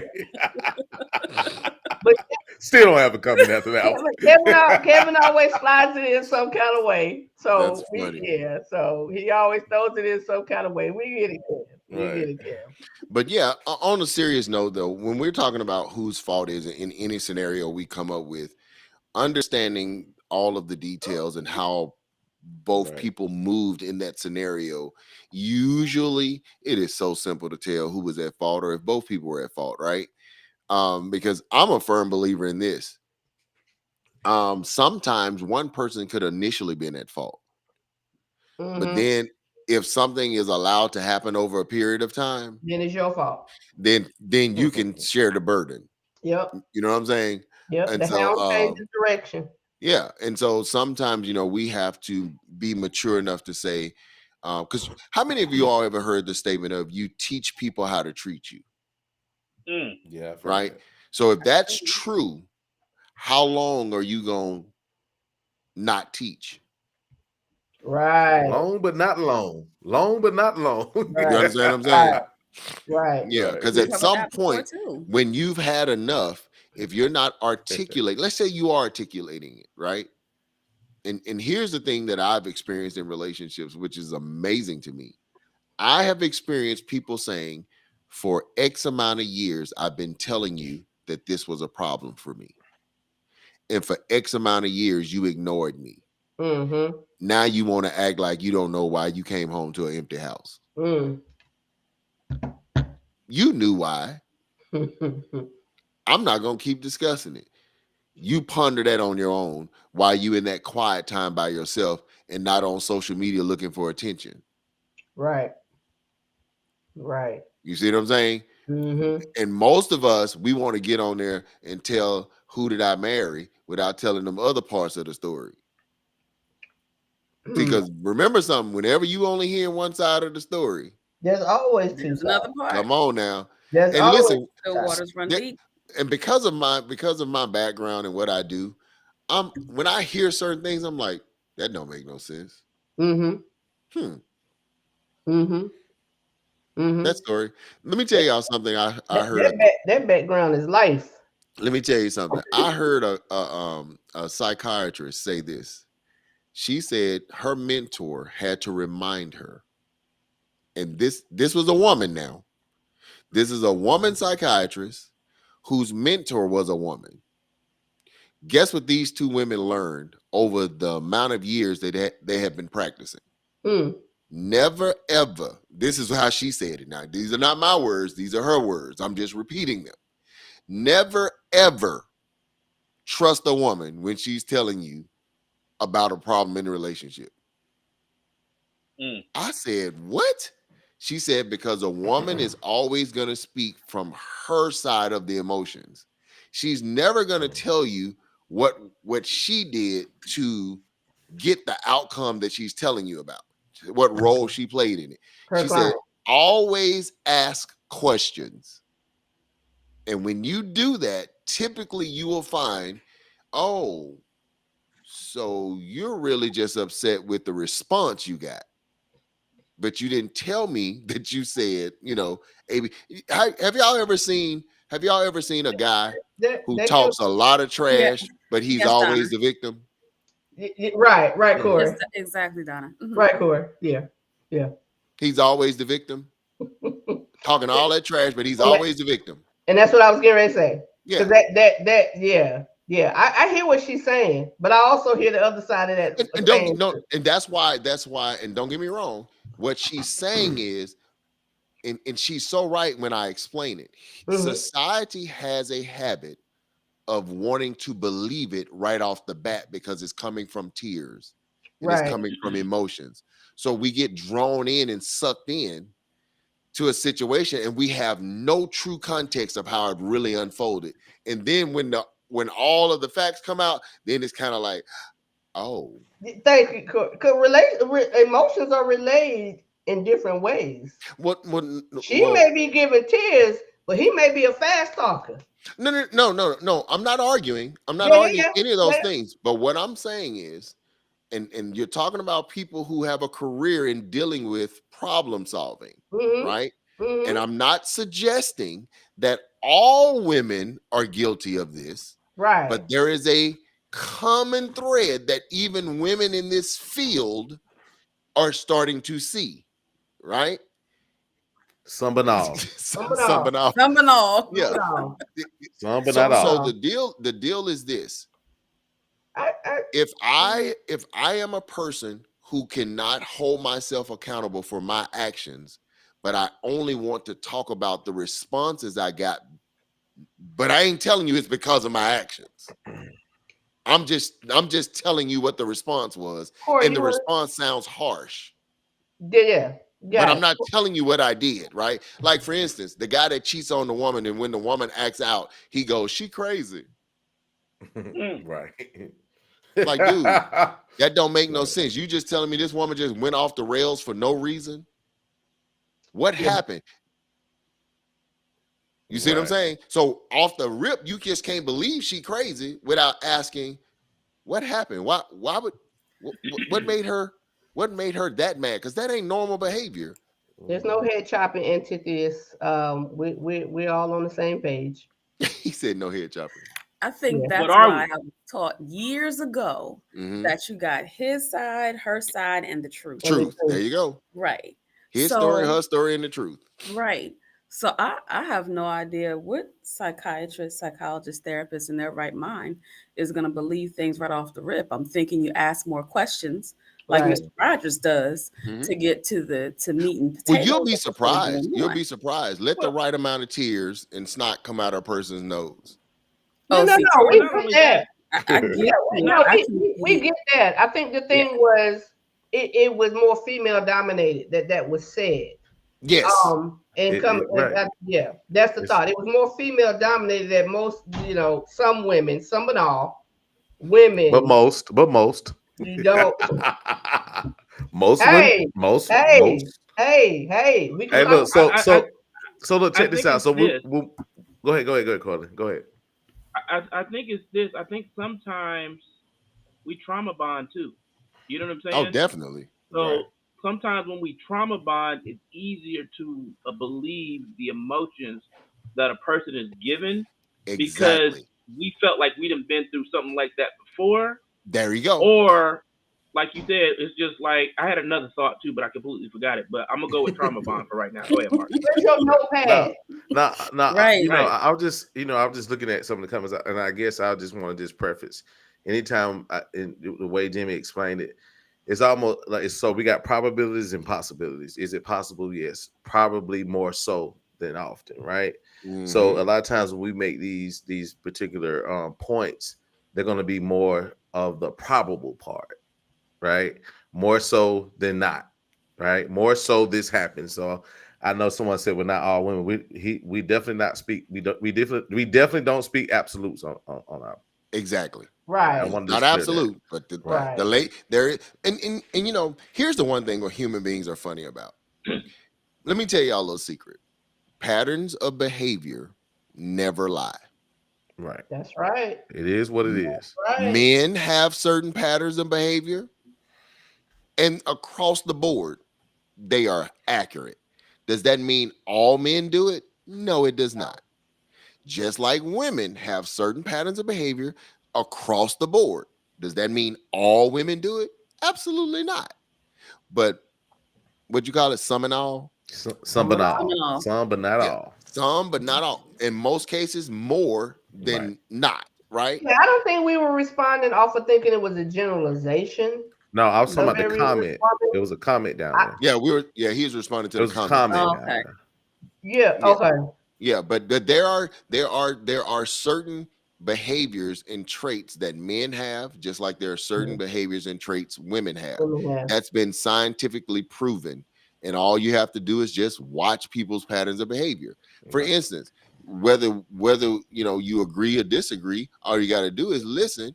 If you get into a room of women, I guarantee you will hear the phrase "I feel" about 1,000,000 times. That's a fact.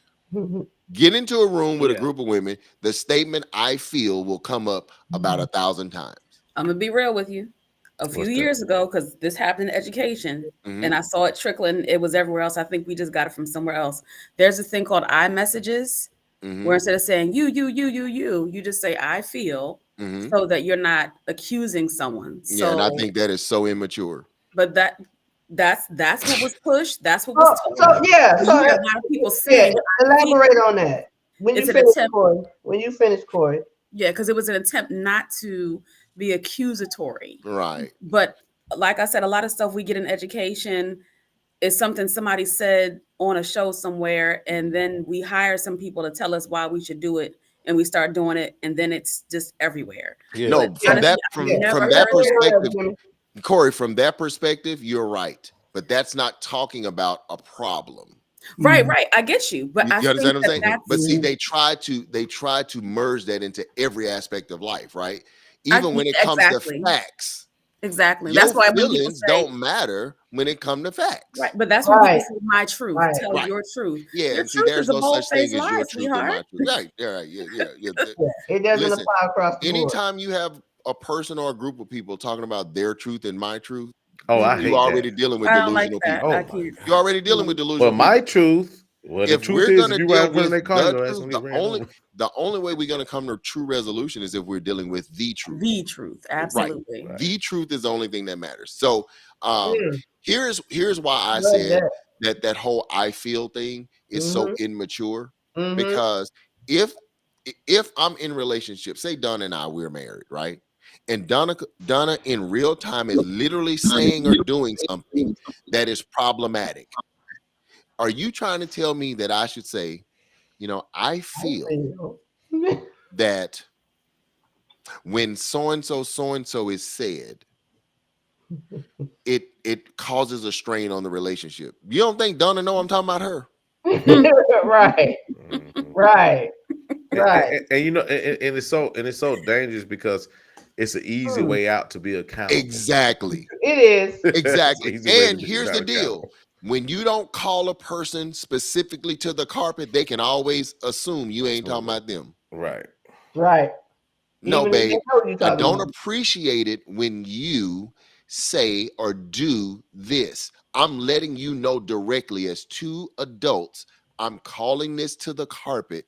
Please stop doing this. And how they respond will tell you everything you need. Compliance, right? Thank you. Well, my Everything truth you- is, See, this society is always how trying I to duck feel. responsibility. That's why they want to use these "I feel" statements. Yep. right. Because they're trying to duck accountability and responsibility. Because your feelings are valid. Thank you. No, yeah, your feelings are only valid when they are directly connected to facts. Uh-oh. Put that on the t-shirt. Hold up. Say that again.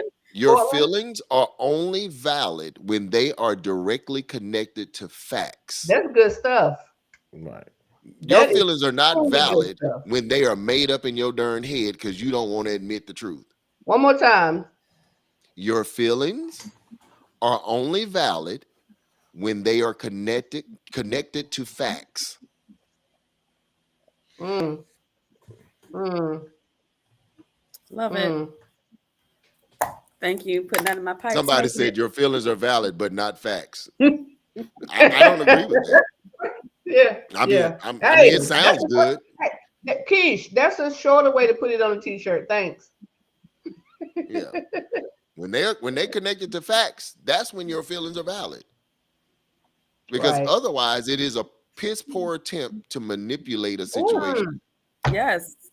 Because when you think about it, if we apply that elsewhere, It don't relate nowhere. It doesn't relate. Absolutely. It don't That's apply how we anywhere get else in people life. getting off for I felt afraid for my life. Did you really? Yeah.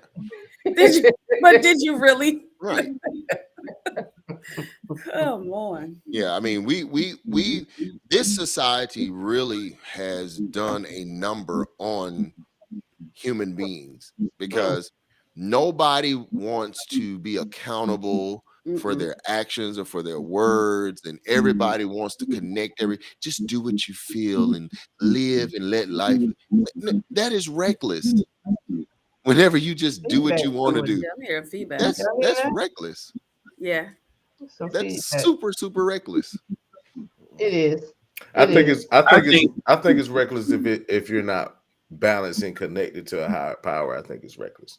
I think I think if you're connected to a higher source, God, whatever they want to call it, universe. I think the universe, your feelings can be a guide if balanced and connected to a higher power.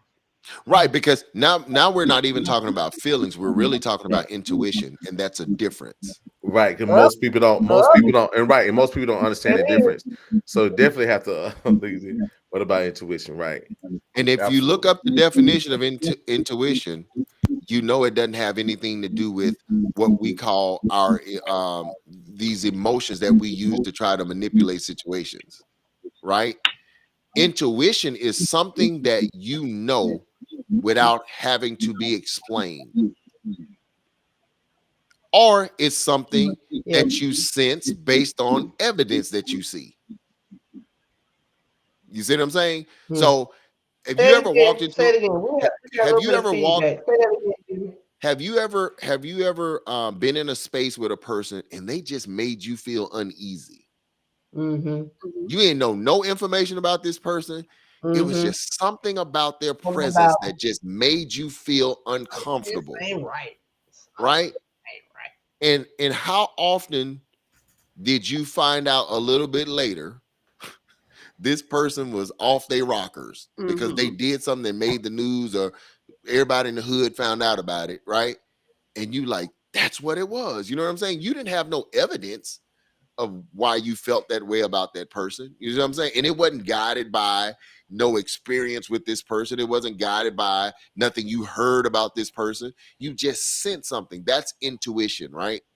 That's part of intuition. Intuition is also you looking at the evidence of what this individual is doing, and you're saying to yourself, it's not a smart move to interact with this individual. Yep. So it would be considered spirit. So basically, it would be intuition would be more so defined as a spiritual, more of a spiritual perception. That is one aspect of it. Right. Yep. But that's the Latin. That's the original term for it. Right. That's Absolutely. It is so conscious that you're like, oh my goodness. You know, that's just like when you get into space with somebody that y'all just instantly connect. Like, how did you know you two were gonna hit it off the way that you're hitting it off? There was an intuition there. There was something that took place. Most people call it frequency. We were on the same energy. We, you know, whatever you want to call it. But yeah, it's all the same. Yeah, it's all the same thing. It's talking about the same thing. What is going on with Antitheus? I've dated a few lunatics, but stayed in for the excitement. Bad move. Oh, Antitheus. Oh, that wow, makes man. What? The ghost. Hey, Listen, let me tell y'all something, and we can argue, but Mark and I guarantee you, Cortland, also, we all know that that woman that's kind of throwed off. She probably the best in between them sheets. she got that energy, boy. You know what I'm saying? When them feet in the, when them feet in the air, when them But feet you in the best air, believe, as soon as y'all finish, that other side of her gonna come out, and you're gonna be like, God, damn. Foot in the air. That's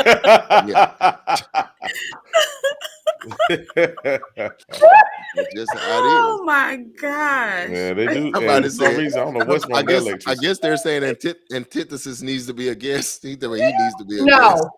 no. I didn't realize she was that We crazy. got a whole you other did. platform for You did.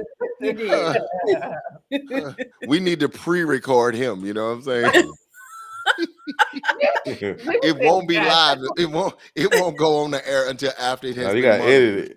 edit that. Yeah. Now. Yeah, yeah. That's We hilarious. gotta do some editing with antithesis. Yeah, that's Mhm, funny. mhm. Jimmy said, God, dog. Yeah, intuition. Somebody said women's intuition, spidey senses. Absolutely. Well, Oh, most definitely. I think it's selective though. Yeah. What do you mean? What do you mean? It's really selective. One of the podcasts that I like to watch, they have a panel of relationship experts or whatever.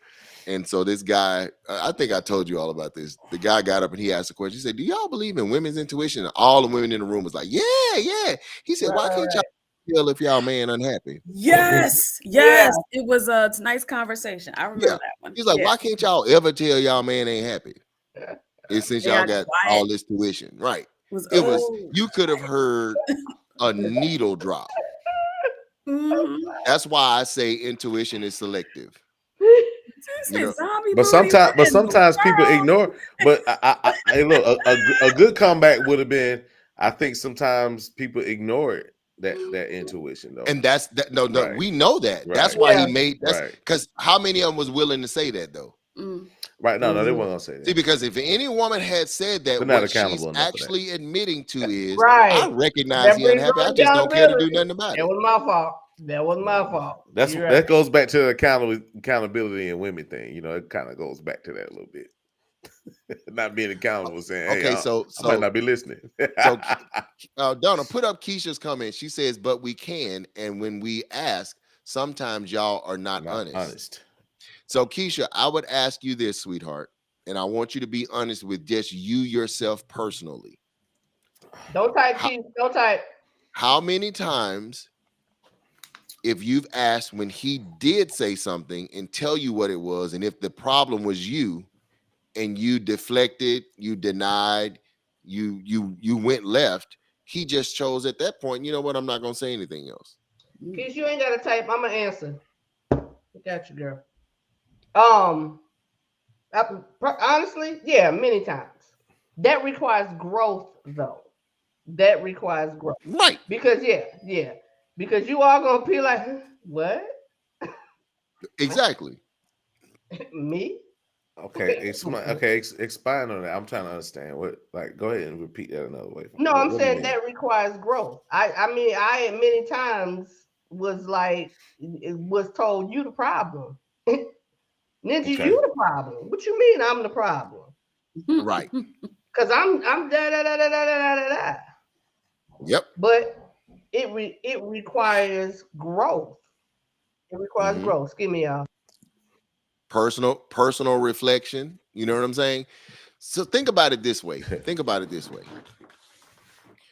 If your significant other comes to you with facts, receipts showing you your patterns of behavior, and your first response is to deny, defend yourself, deflect, and then become disrespectful, because those are normally the 4 states it goes in. Yeah. They gonna deny they did it. They gonna then deflect. They're gonna try to play reverse psychology on you. You know what I'm saying?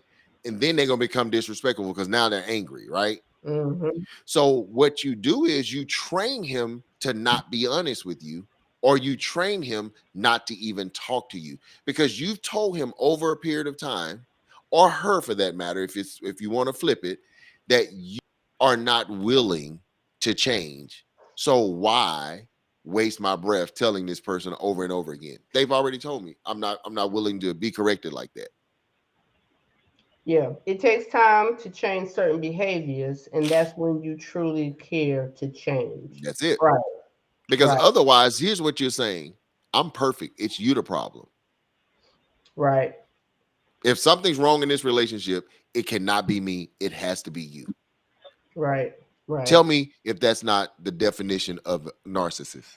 And just clearly what worked for somebody else may not be working for me. And Donna, it didn't work for somebody else. That's why they with you now. Moved along. Moved along. Man, listen, I'm gonna say this, Donna. Unfortunately, in this society we live in, too many people overvalue themselves. I agree. Here's another statement that is so dangerous because it cannot be qualified. I know my worth. Who determines your worth? You or the marketplace? I'm glad you said that. I'm glad you said that. Because everybody's valuable just because they say it. What social proof do you have that you're valuable? And I can tell you what social proof I have to prove to you that you're not as valuable as you say you are. Because if you were as valuable as you say you are, nobody before this moment would have given you up. Woo. Woo.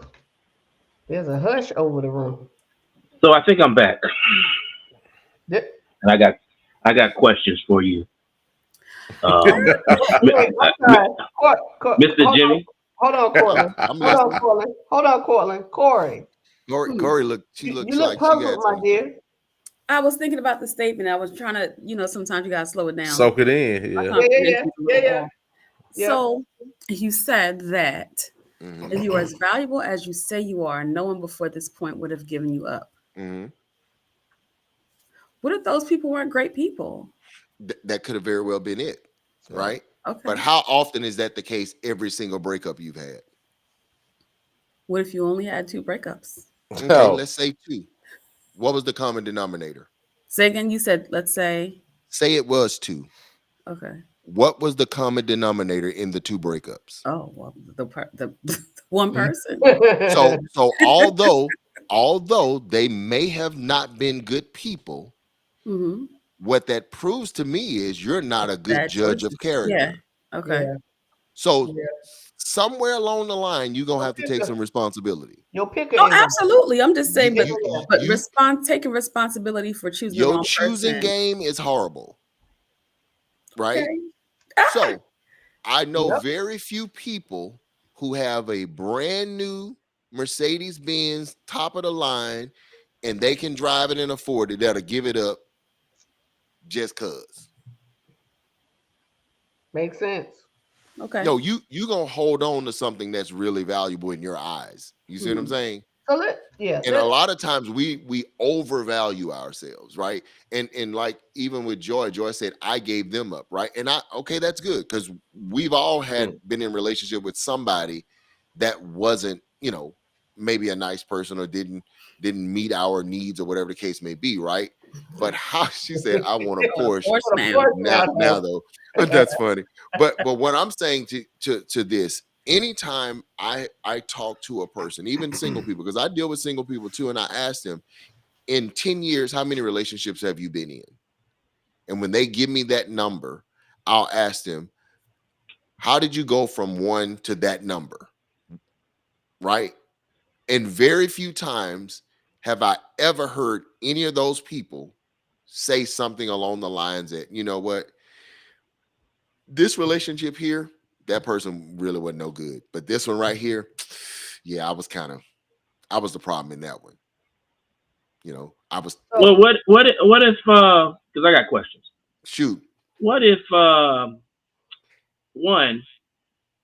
what if people don't, I believe some people don't receive value because they don't know value, right? And then 2, why am I not allowed to set my own value, or is it called by another term that I'm just not putting out there? Why am I not allowed to say or believe or have confidence in myself that I deserve this caliber of treatment because of the value that I have assigned to myself?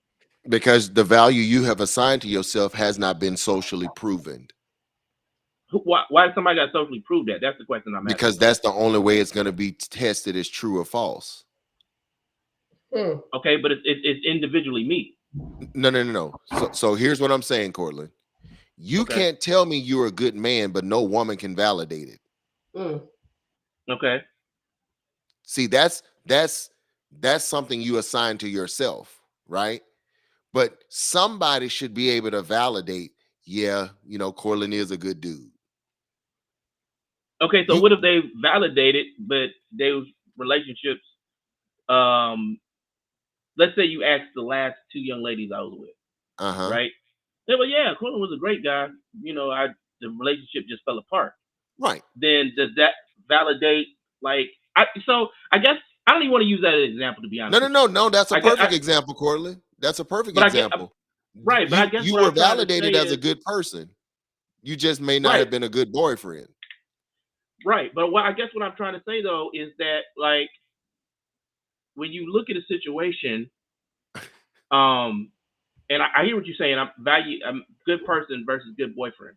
I get that, but I guess when you look at a situation and you say, okay, that when you're doing the necessary steps inside of a relationship to make a situation work, not to say that you don't have faults, but it's like you and the other person are rubbing sandpaper, right? It's it started out good, but then at some point it got to a point that now it's starting to become maybe a contentious relationship, right? So it's okay, I know how to treat a young lady, but I don't know if we're playing a dangerous game. I feel like if I'm waiting for somebody else to assign that value to me, I feel like I should have. No, that's not what we're saying, Cortland.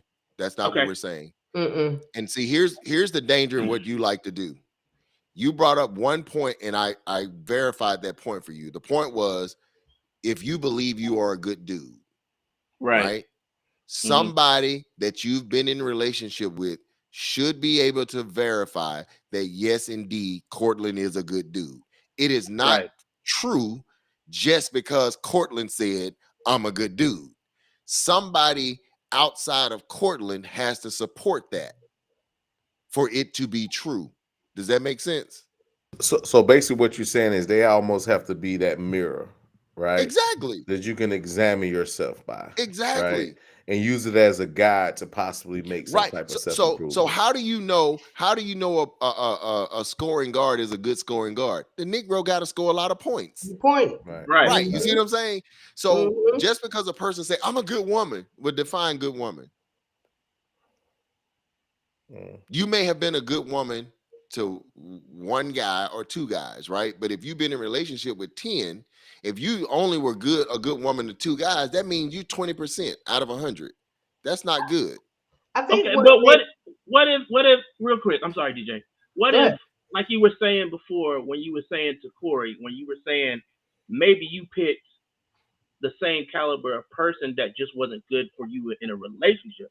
That don't make you a bad person or a bad no one never said that. Boyfriend or girlfriend. You just pick people who did not value you and where you guys were at. So I don't think that screws up the validation, in my opinion. I just feel like you have to, I'm not waiting for somebody to validate who I am as a man. I'm just not you know what we I'm never saying? said that. You're still taking that somewhere we didn't go. There was 2 things put on the table. If I say to the world, I'm a good guy, right, and there's nobody that had an interaction with me that can support what I just said, maybe I'm not telling the truth. I don't see how that's any different from what I just said, though. What? So maybe I'm missing the point. I think we have to go a little bit further in this thought. This is where accountability takes place. This is where accountability takes place. This is that part that says, okay, I'm a good woman.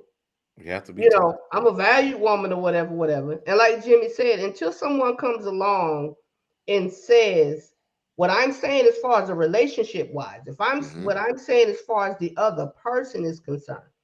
Because if it's a one-on-one, oh, I'm good all day. I'm the best. I don't need nobody to validate me. I'm gonna stay over here in my own little world, in my own little box. But if I want to be in this box, in this world with somebody else, somebody has to say, yo, that's a good woman. She is this, she is that. And it may just be for him, but that's going to be the one that works. Right. Because the person that I am, the value that I have is going to be valuable to someone else. Right. And we can grow and build off of that. Exactly. Oh, okay, That's so all let me I'm break saying. let me break it down in layman terms to make sure I understand what you guys are saying. It's okay if somebody else is saying it about you, right? But if I'm saying it about myself in the context of going into in a relationship with somebody, then that's where the validation needs to be. So put it like this, right? It's so broad though. I see what he's saying. And it's kind of hard right, to connect the two. Can I give an example? I see what you're saying, Too Cortland. broad. But don't take it broad. Bring it right here. No, I'm talking about the whole subject matter is broad because he has a point. I see what he's saying because I don't feel like we go through the world of dating or getting in relationships. It's good. Somebody. I mean, I don't believe like if you date 10 women, all 10 gonna say that. To I guess he like. So, I know what he's saying. I can't put it in context, but. So And I know what Jimmy's saying too. So it really they just showing is validation and your worth the same thing? Okay, so let me give this analogy. Nobody You asked have a you okay. So let's just put it like this, right? Yeah. I decide that without any social proof that I'm a good guy. Right. Right? I've been married 3 times. Okay. You go talk to all 3 of my ex-wives. Okay. All of their stories are the same, but it doesn't paint me in the picture of a good guy. Right. Who's lying? I mean, that could maybe be you. Maybe the other 3 women. That story's not true for everybody though. No. See how you went off the rails? I gave you a specific scenario. I say I've been married 3 times. Stay here. Right. I done told everybody I'm a good guy. You went and talked to all 3 of my ex-wives. All 3 of my ex-wives told you the same story, and they don't even know each other. Right. About me. Right. That does not say I'm a good guy. The question on the table about that scenario alone is who's lying? Let's take it. I don't know. Let's take it to another level. I think too much in life we look for validation from others, and that gets see how you're not answering that question, Cortland? I answered the question. Wait a minute. But I'm just saying. Okay. Now Jimmy had a question for you. I don't think you answered his question. Right. Ain't nobody answered that. They both just I didn't hear an answer for my question. You see what you're doing there? No, I'm just saying. No, I did answer your question. In your scenario, you're not as good as you think you are. There we go. But my now, answer, what's your question? But my answer and my rebuttal to that was that's not the same story for everybody. You see what I'm saying? I don't think you can be just put in a box like that. That's self-evident. We know that. But we're talking about a person who claims to be great. If there is nobody outside of that person that can corroborate that story, you might not want to believe that person for face value. Right. Because somebody out in the world should be able to validate that person is as great as they say they are. You the only one that's saying this about yourself? I get what you're saying from that standpoint, but I guess the point, and let me ask this question too, because y'all kind of glossed over it. Is validation and self-worth the same thing? I like this one right here. Go ahead. They just keep. You said is validation and self-worth what? The same thing. The same thing. Okay, so validation is supporting self-worth. Okay. I could believe I'm the best basketball player on the face of the earth, but I have no stats to prove that. Well, I can tell you I'm the best in my family. Well, second best in my family. See, did you get the point that I'm making? Yes, I did.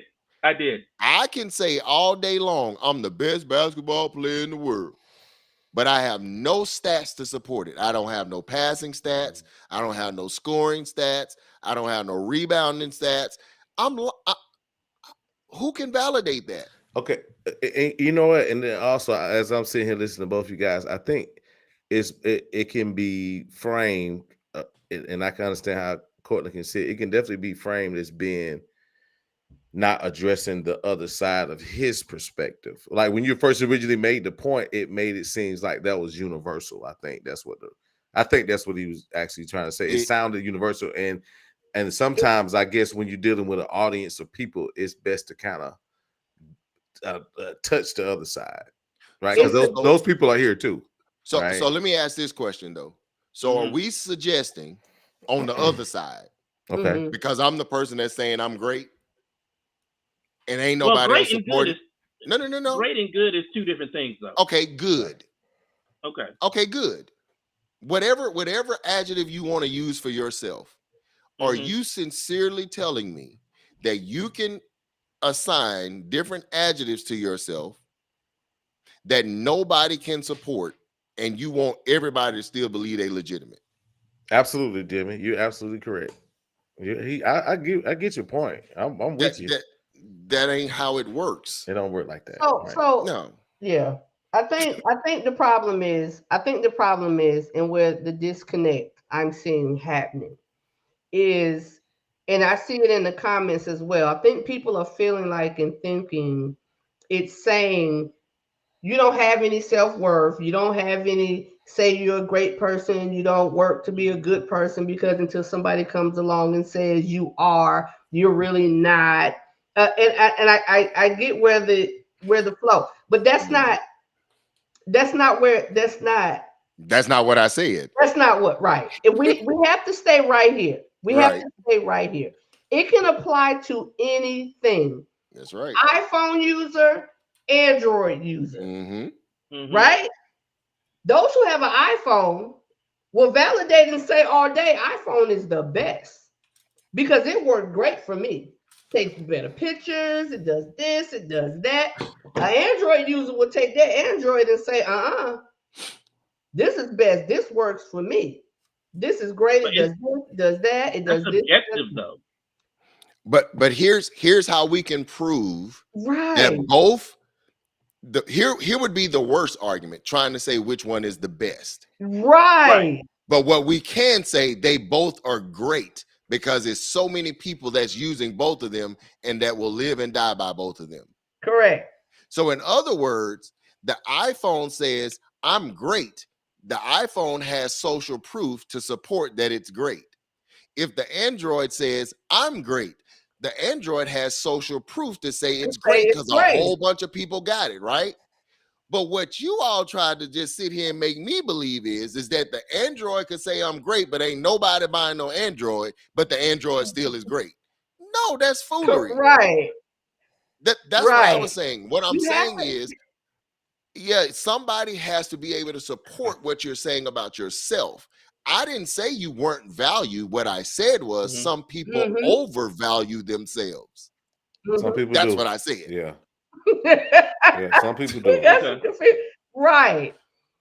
Some people overvalue. Somebody made a very, very, very good point, and that's one of the things I was trying to say. Let me see if I can find it. Oh, I had it up for a second. I want to read it because talking about the looking at yourself. Yes. Well, while DJ is trying to find that, let me add more fuel to the fire. Between the Android and the iPhone, it's right here. You have to be honest with yourself and do some true soul searching. Yep, Shay said it. Yep, Shay said it. And that's what I was coming down to, right? So y'all know I'm pretty transparent with most things, and I don't have a problem because my situation may be someone else's situation, or it may help. You know, that's the point. That's what I'm here for. Right? No, yeah. Right. So I have been married 3 times. I have been married 3 times. I have not in any way, in point, shape, or fashion have given up on the fact of love and what it is and how God created it to be, the meaning of it, right? So in the fact of having 3 marriages and being in 3 relationships in that way, I am now coming to the point, not just now, but getting on somebody's couch, that's my bell, y'all, that counseling, revealing some things, seeing some things, learning some things. You have to be honest with yourself and do some true soul searching. 3 marriages? Why? Was all of it them? Nope. But are you still? But were you? But are you? But you remain a good person, though, right? Listen.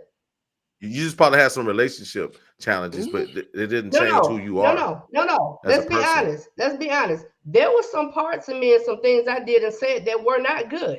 There you go. They were not. I understand that, but it doesn't mean just because you say stuff that don't mean you're a bad person. No, listen to what I'm saying. You can. We all have shortcomings where we can get into a space. This is the thing. I'm acknowledging my shortcomings because even though it's me and I love me because Donna is great and fabulous and all of that. Wait a minute. Where's the validation for that? I had to realize. You know what I'm saying? Let me tell you what I'm saying.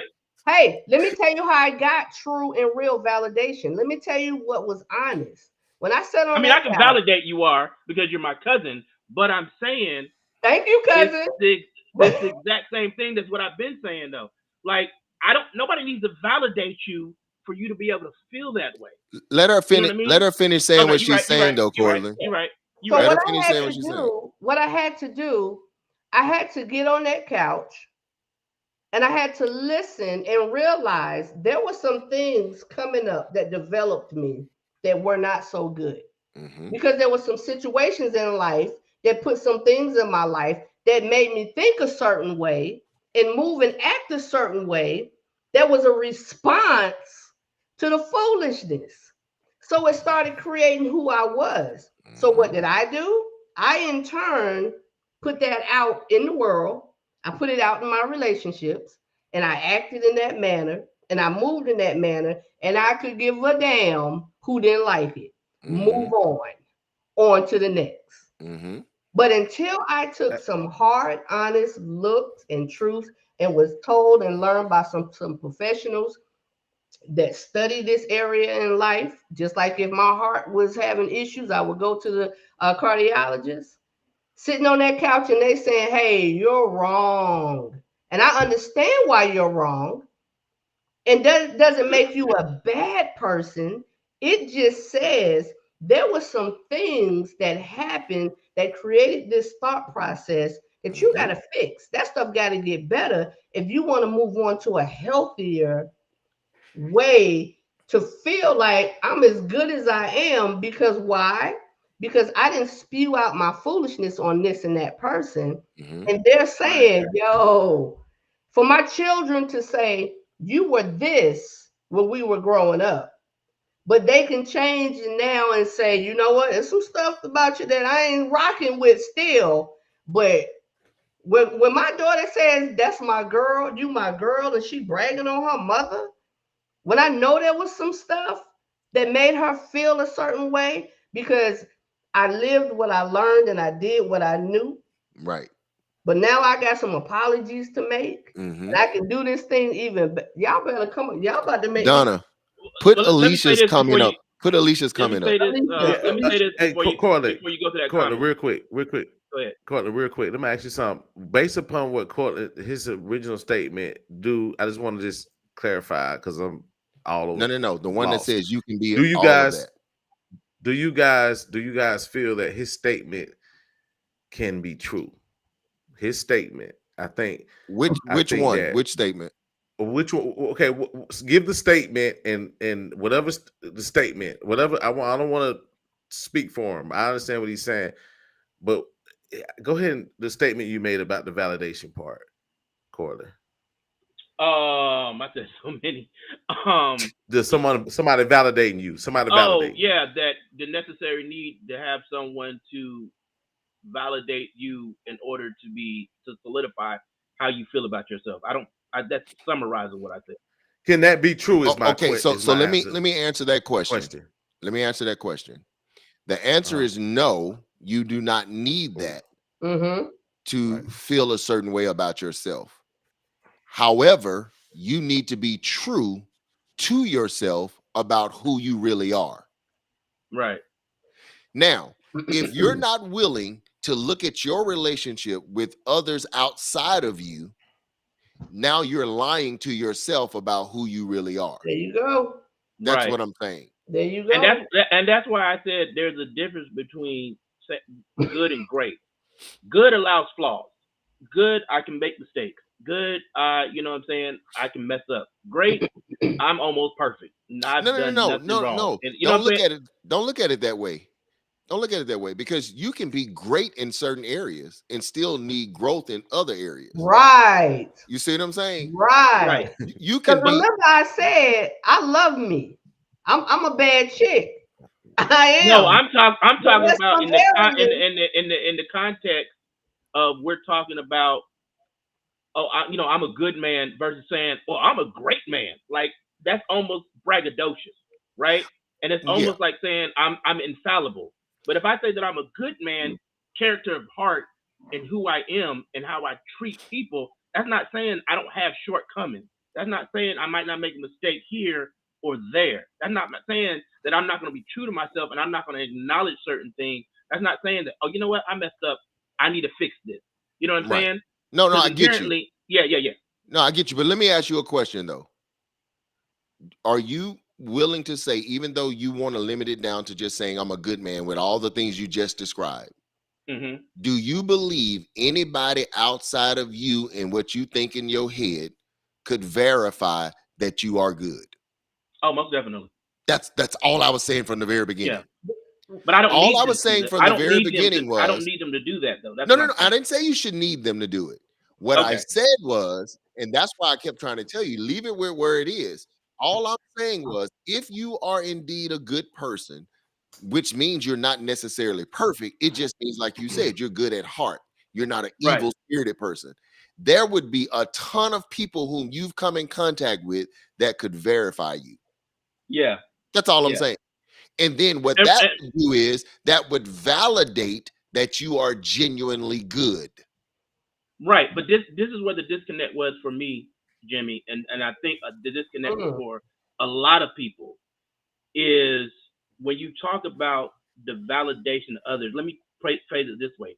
What does that look like? Because in layman's terms, I'm almost seeing it as if I need to call my job references to make sure that I'm even qualified for this job. In layman's terms, that's how I'm seeing it. So what does that look like, the verification that you're talking about of, the others to back up my claims of how I feel about myself? What does that look like? So what I would challenge you and everybody else who felt kind of triggered by what I said, go back. I never used the word validation. You did. What I said was somebody should be able to verify or confirm that you are what you're saying you are. Okay. Somebody should be able to, you know what I'm saying? I'm not saying your worth is solely dependent on somebody else. No, I would never say that about anybody, right? Because you actually have haters out there, right? And if I happen to run across your haters and just believe what they're saying, but I'm saying somebody should be able to support whatever it is I'm saying about myself. Just like in the real world, right? If I was trying to buy a car, and because we got the Kelley Blue Book, right? Yeah. Everybody know what the Kelley Blue Book is for cars, right? Right. But I got a 1976 Buick with 800,000 miles on it. I'm trying to sell it for $40,000. And you go look at the Kelley Blue Book, that thing only worth $500. Right. I don't care what kind of personal attachment I have to this car, it still ain't worth what I'm trying to charge people for it. Right. Because there is a metric that would validate the car's worth. And there's a metric that validates if we are good people or not. Usually people ain't running from good people. They normally want to stay with good people. Right. Right. Y'all saying the same Yeah. thing, even through definition, because Somebody say, yeah, I'm validate, triggered. Kevin. validate, confirm, verify, all that stuff is the same. Kevin is a fool. It's the same. But no, Kevin, you right on It's the point. all In the the same. Bible, it's the terms faith without works is what? Dead. Dead. Donab dead. Yeah, you can say what you want to say, but if your works over a period of time, your patterns of behavior don't validate what you're saying, you're overvaluing yourself. That's all I'm saying. Yeah, I want Right, us to we're gonna bring this to a close, but I want us to address this comment that's up. To getting it. Oh, look, you see that one that he said, what about before you get there? What if you're on the way to getting the stripes? You can't have someone around you pointing out you have no stripes. Okay, so I agree with you, but let's start with your first question. What about before you get there? Before you get there, don't say you're there. Don't say you got stripes when you don't. Why you can't speak into No. You can say I want stripes. I want to be better.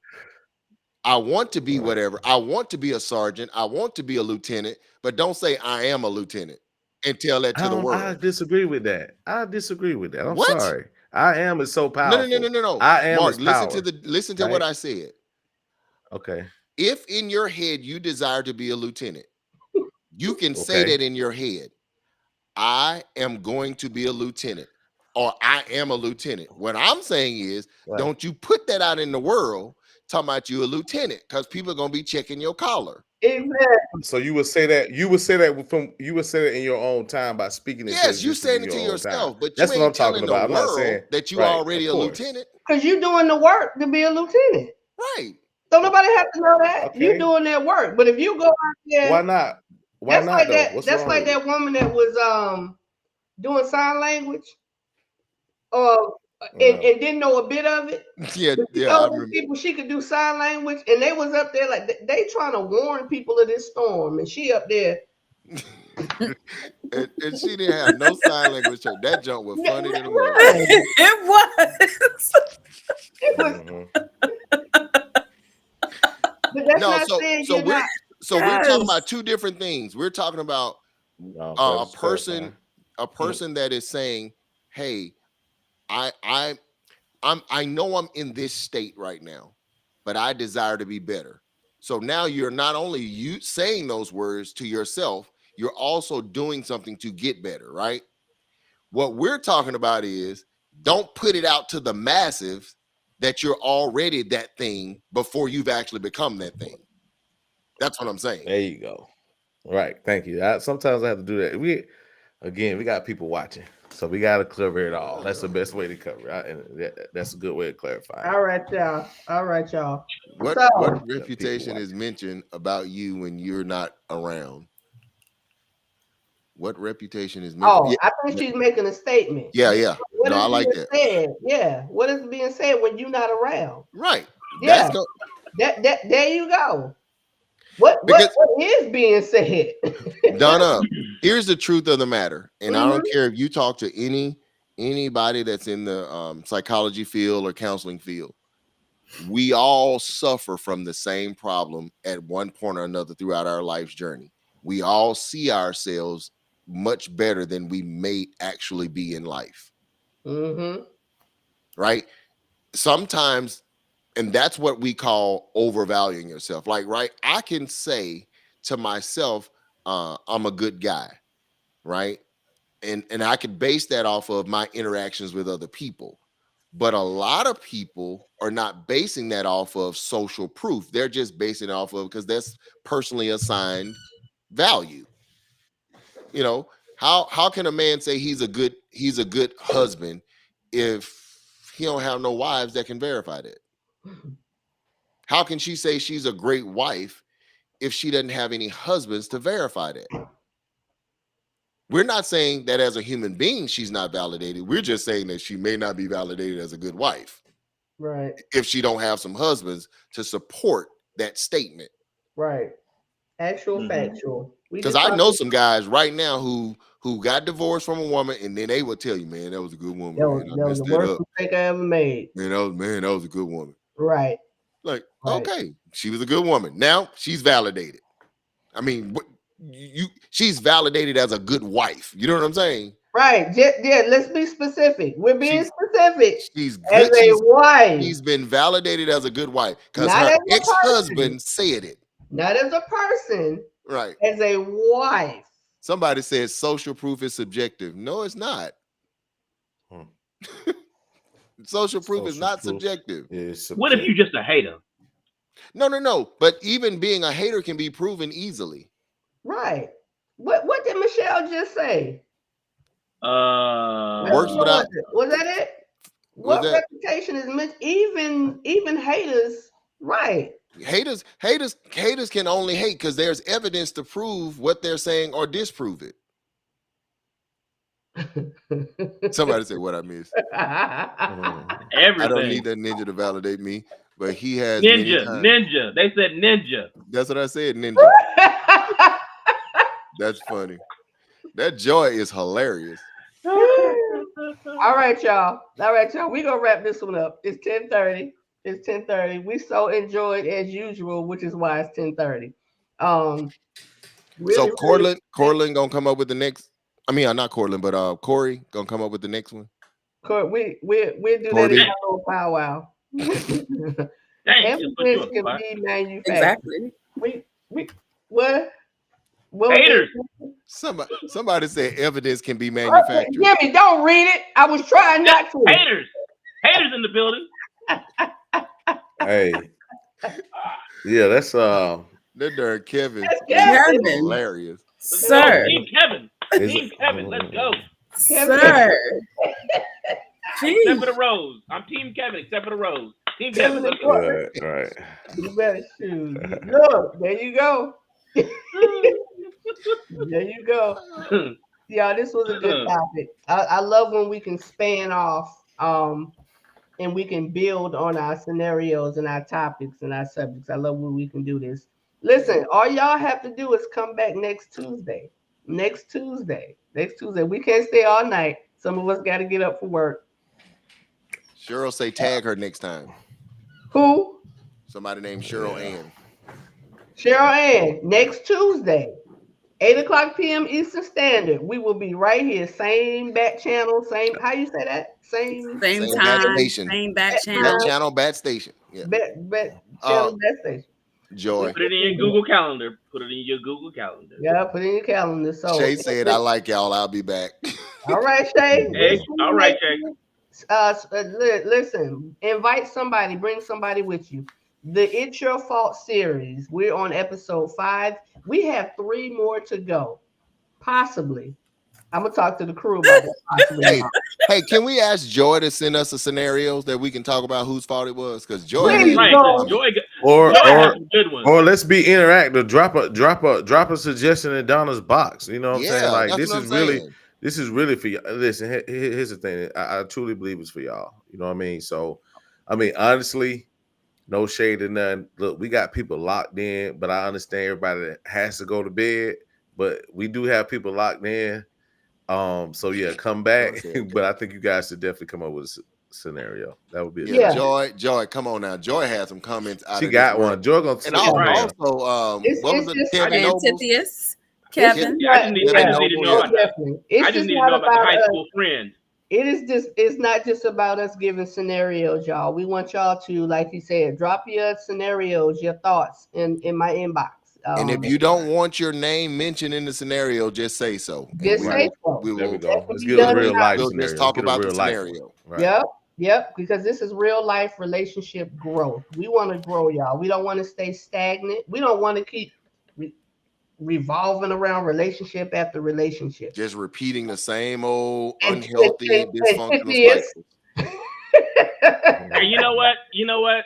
I just want to validate everybody on this panel and everybody in There's something wrong with him. And everybody listening that you all are good people, no matter what. And I said it, so it's true. Facts, baby. Let's go. Even when you're Take that bad, to you're the bank, good. huh? Even when you're bad, you're Hey. good. Even when you're Sometimes bad, that's when you get better. all right, y'all. We will see you guys next week, Oh. Tuesday, 8 p.m. Eastern Standard Time. Real Life Relationship Growth YouTube channel. Hopefully, Faith be back up. Mark's he is sharing through Facebook. Appreciate it. Listen, drop your scenarios, drop your topics. Y'all can drop them with Mark. Y'all can drop them with me. Donna Wall is my personal Whoever. page. Still working on the other one. Well done. Any of us y'all see here. Wall Donna. Woo, thank you. Because I had to do that again. It's Wall Donna. Thank you, Cortland. I appreciate that. Any of us that you see on this panel, y'all can drop a scenario and we will try our best to get to it. Remember, we have 3 Tuesdays left. If y'all want more, y'all got to give us more. Hey, look, guess what? I'm gonna throw a suggestion and I'll put all 4 of y'all under pressure on this one. Let's Come just say on. next time we run into the last one, let's just go till we can't go no more. What's up? What y'all want to do? Oh, it Let's don't see. sound right. Oh, my bad. Yeah, I don't know My about all bad. that. Yeah, Hold Mark. up. My bad. Mark, I you forgot. single. My bad. I forgot. Hey, That would be the 26th. Hey, let me I'm on spring break. I can do it. I'm locked in. Guess what? You on That's what I'm spring break? saying. Yes, This I is- am. This She is looked at that calendar, boy. Right. So What's that day? this is a business, not a hustle 26. for me. So That's what I'm saying. But yeah, it's a business, not a hustle. So my, You said I'll Party have- Joy I'll after the What's that party. after After party? party. Party. Yes. I like Joy. Joy. I like Joy. All right, Great y'all. Joy. All right, y'all. We'll consider an all-nighter, but we're gonna have to schedule not that. all night, at least 3-4 hours. No, You said until we- you When said I until we say can't all go no night, more. I don't literally mean all night. I He mean all said we night. want to lock in like they used to do at church. Hey, man. We're doing like this. Because I'll fall asleep right here on these keys. Like Hey, that's all right. Hey, don't do that. Wake up and say something. Don't Wake be up and mean. say I had something. to send Corey a wake-up text. I ain't gonna lie. I'm like, no, when you sent it, I was actually reading the responses. oh, that's what you were doing. Yeah, I was reading That's the what you call responses. it. Because them eyes was getting real low. man, I just love the comments and I really love the interaction, Donna. That is so Yeah. powerful. Most Yep. definitely. That is Most super, definitely. super powerful. Most And definitely. Joy, I don't know you personally, but I believe you might be a good person. God, great Joy. Joy good. That's a good. Joy a good person. I've been knowing Joy Joy for say, over I 4 don't years. need that ninja to validate Right. me. Joy was like, I've been knowing her for 4 years. Tonight. Guess what? I've Joy been knowing her said, for 4 "Hey, years. Jimmy." I've been Huh? knowing her for 4 Joy. years. Single, so it might be Look, something. go to type of Joy. Joy said, and Jimmy.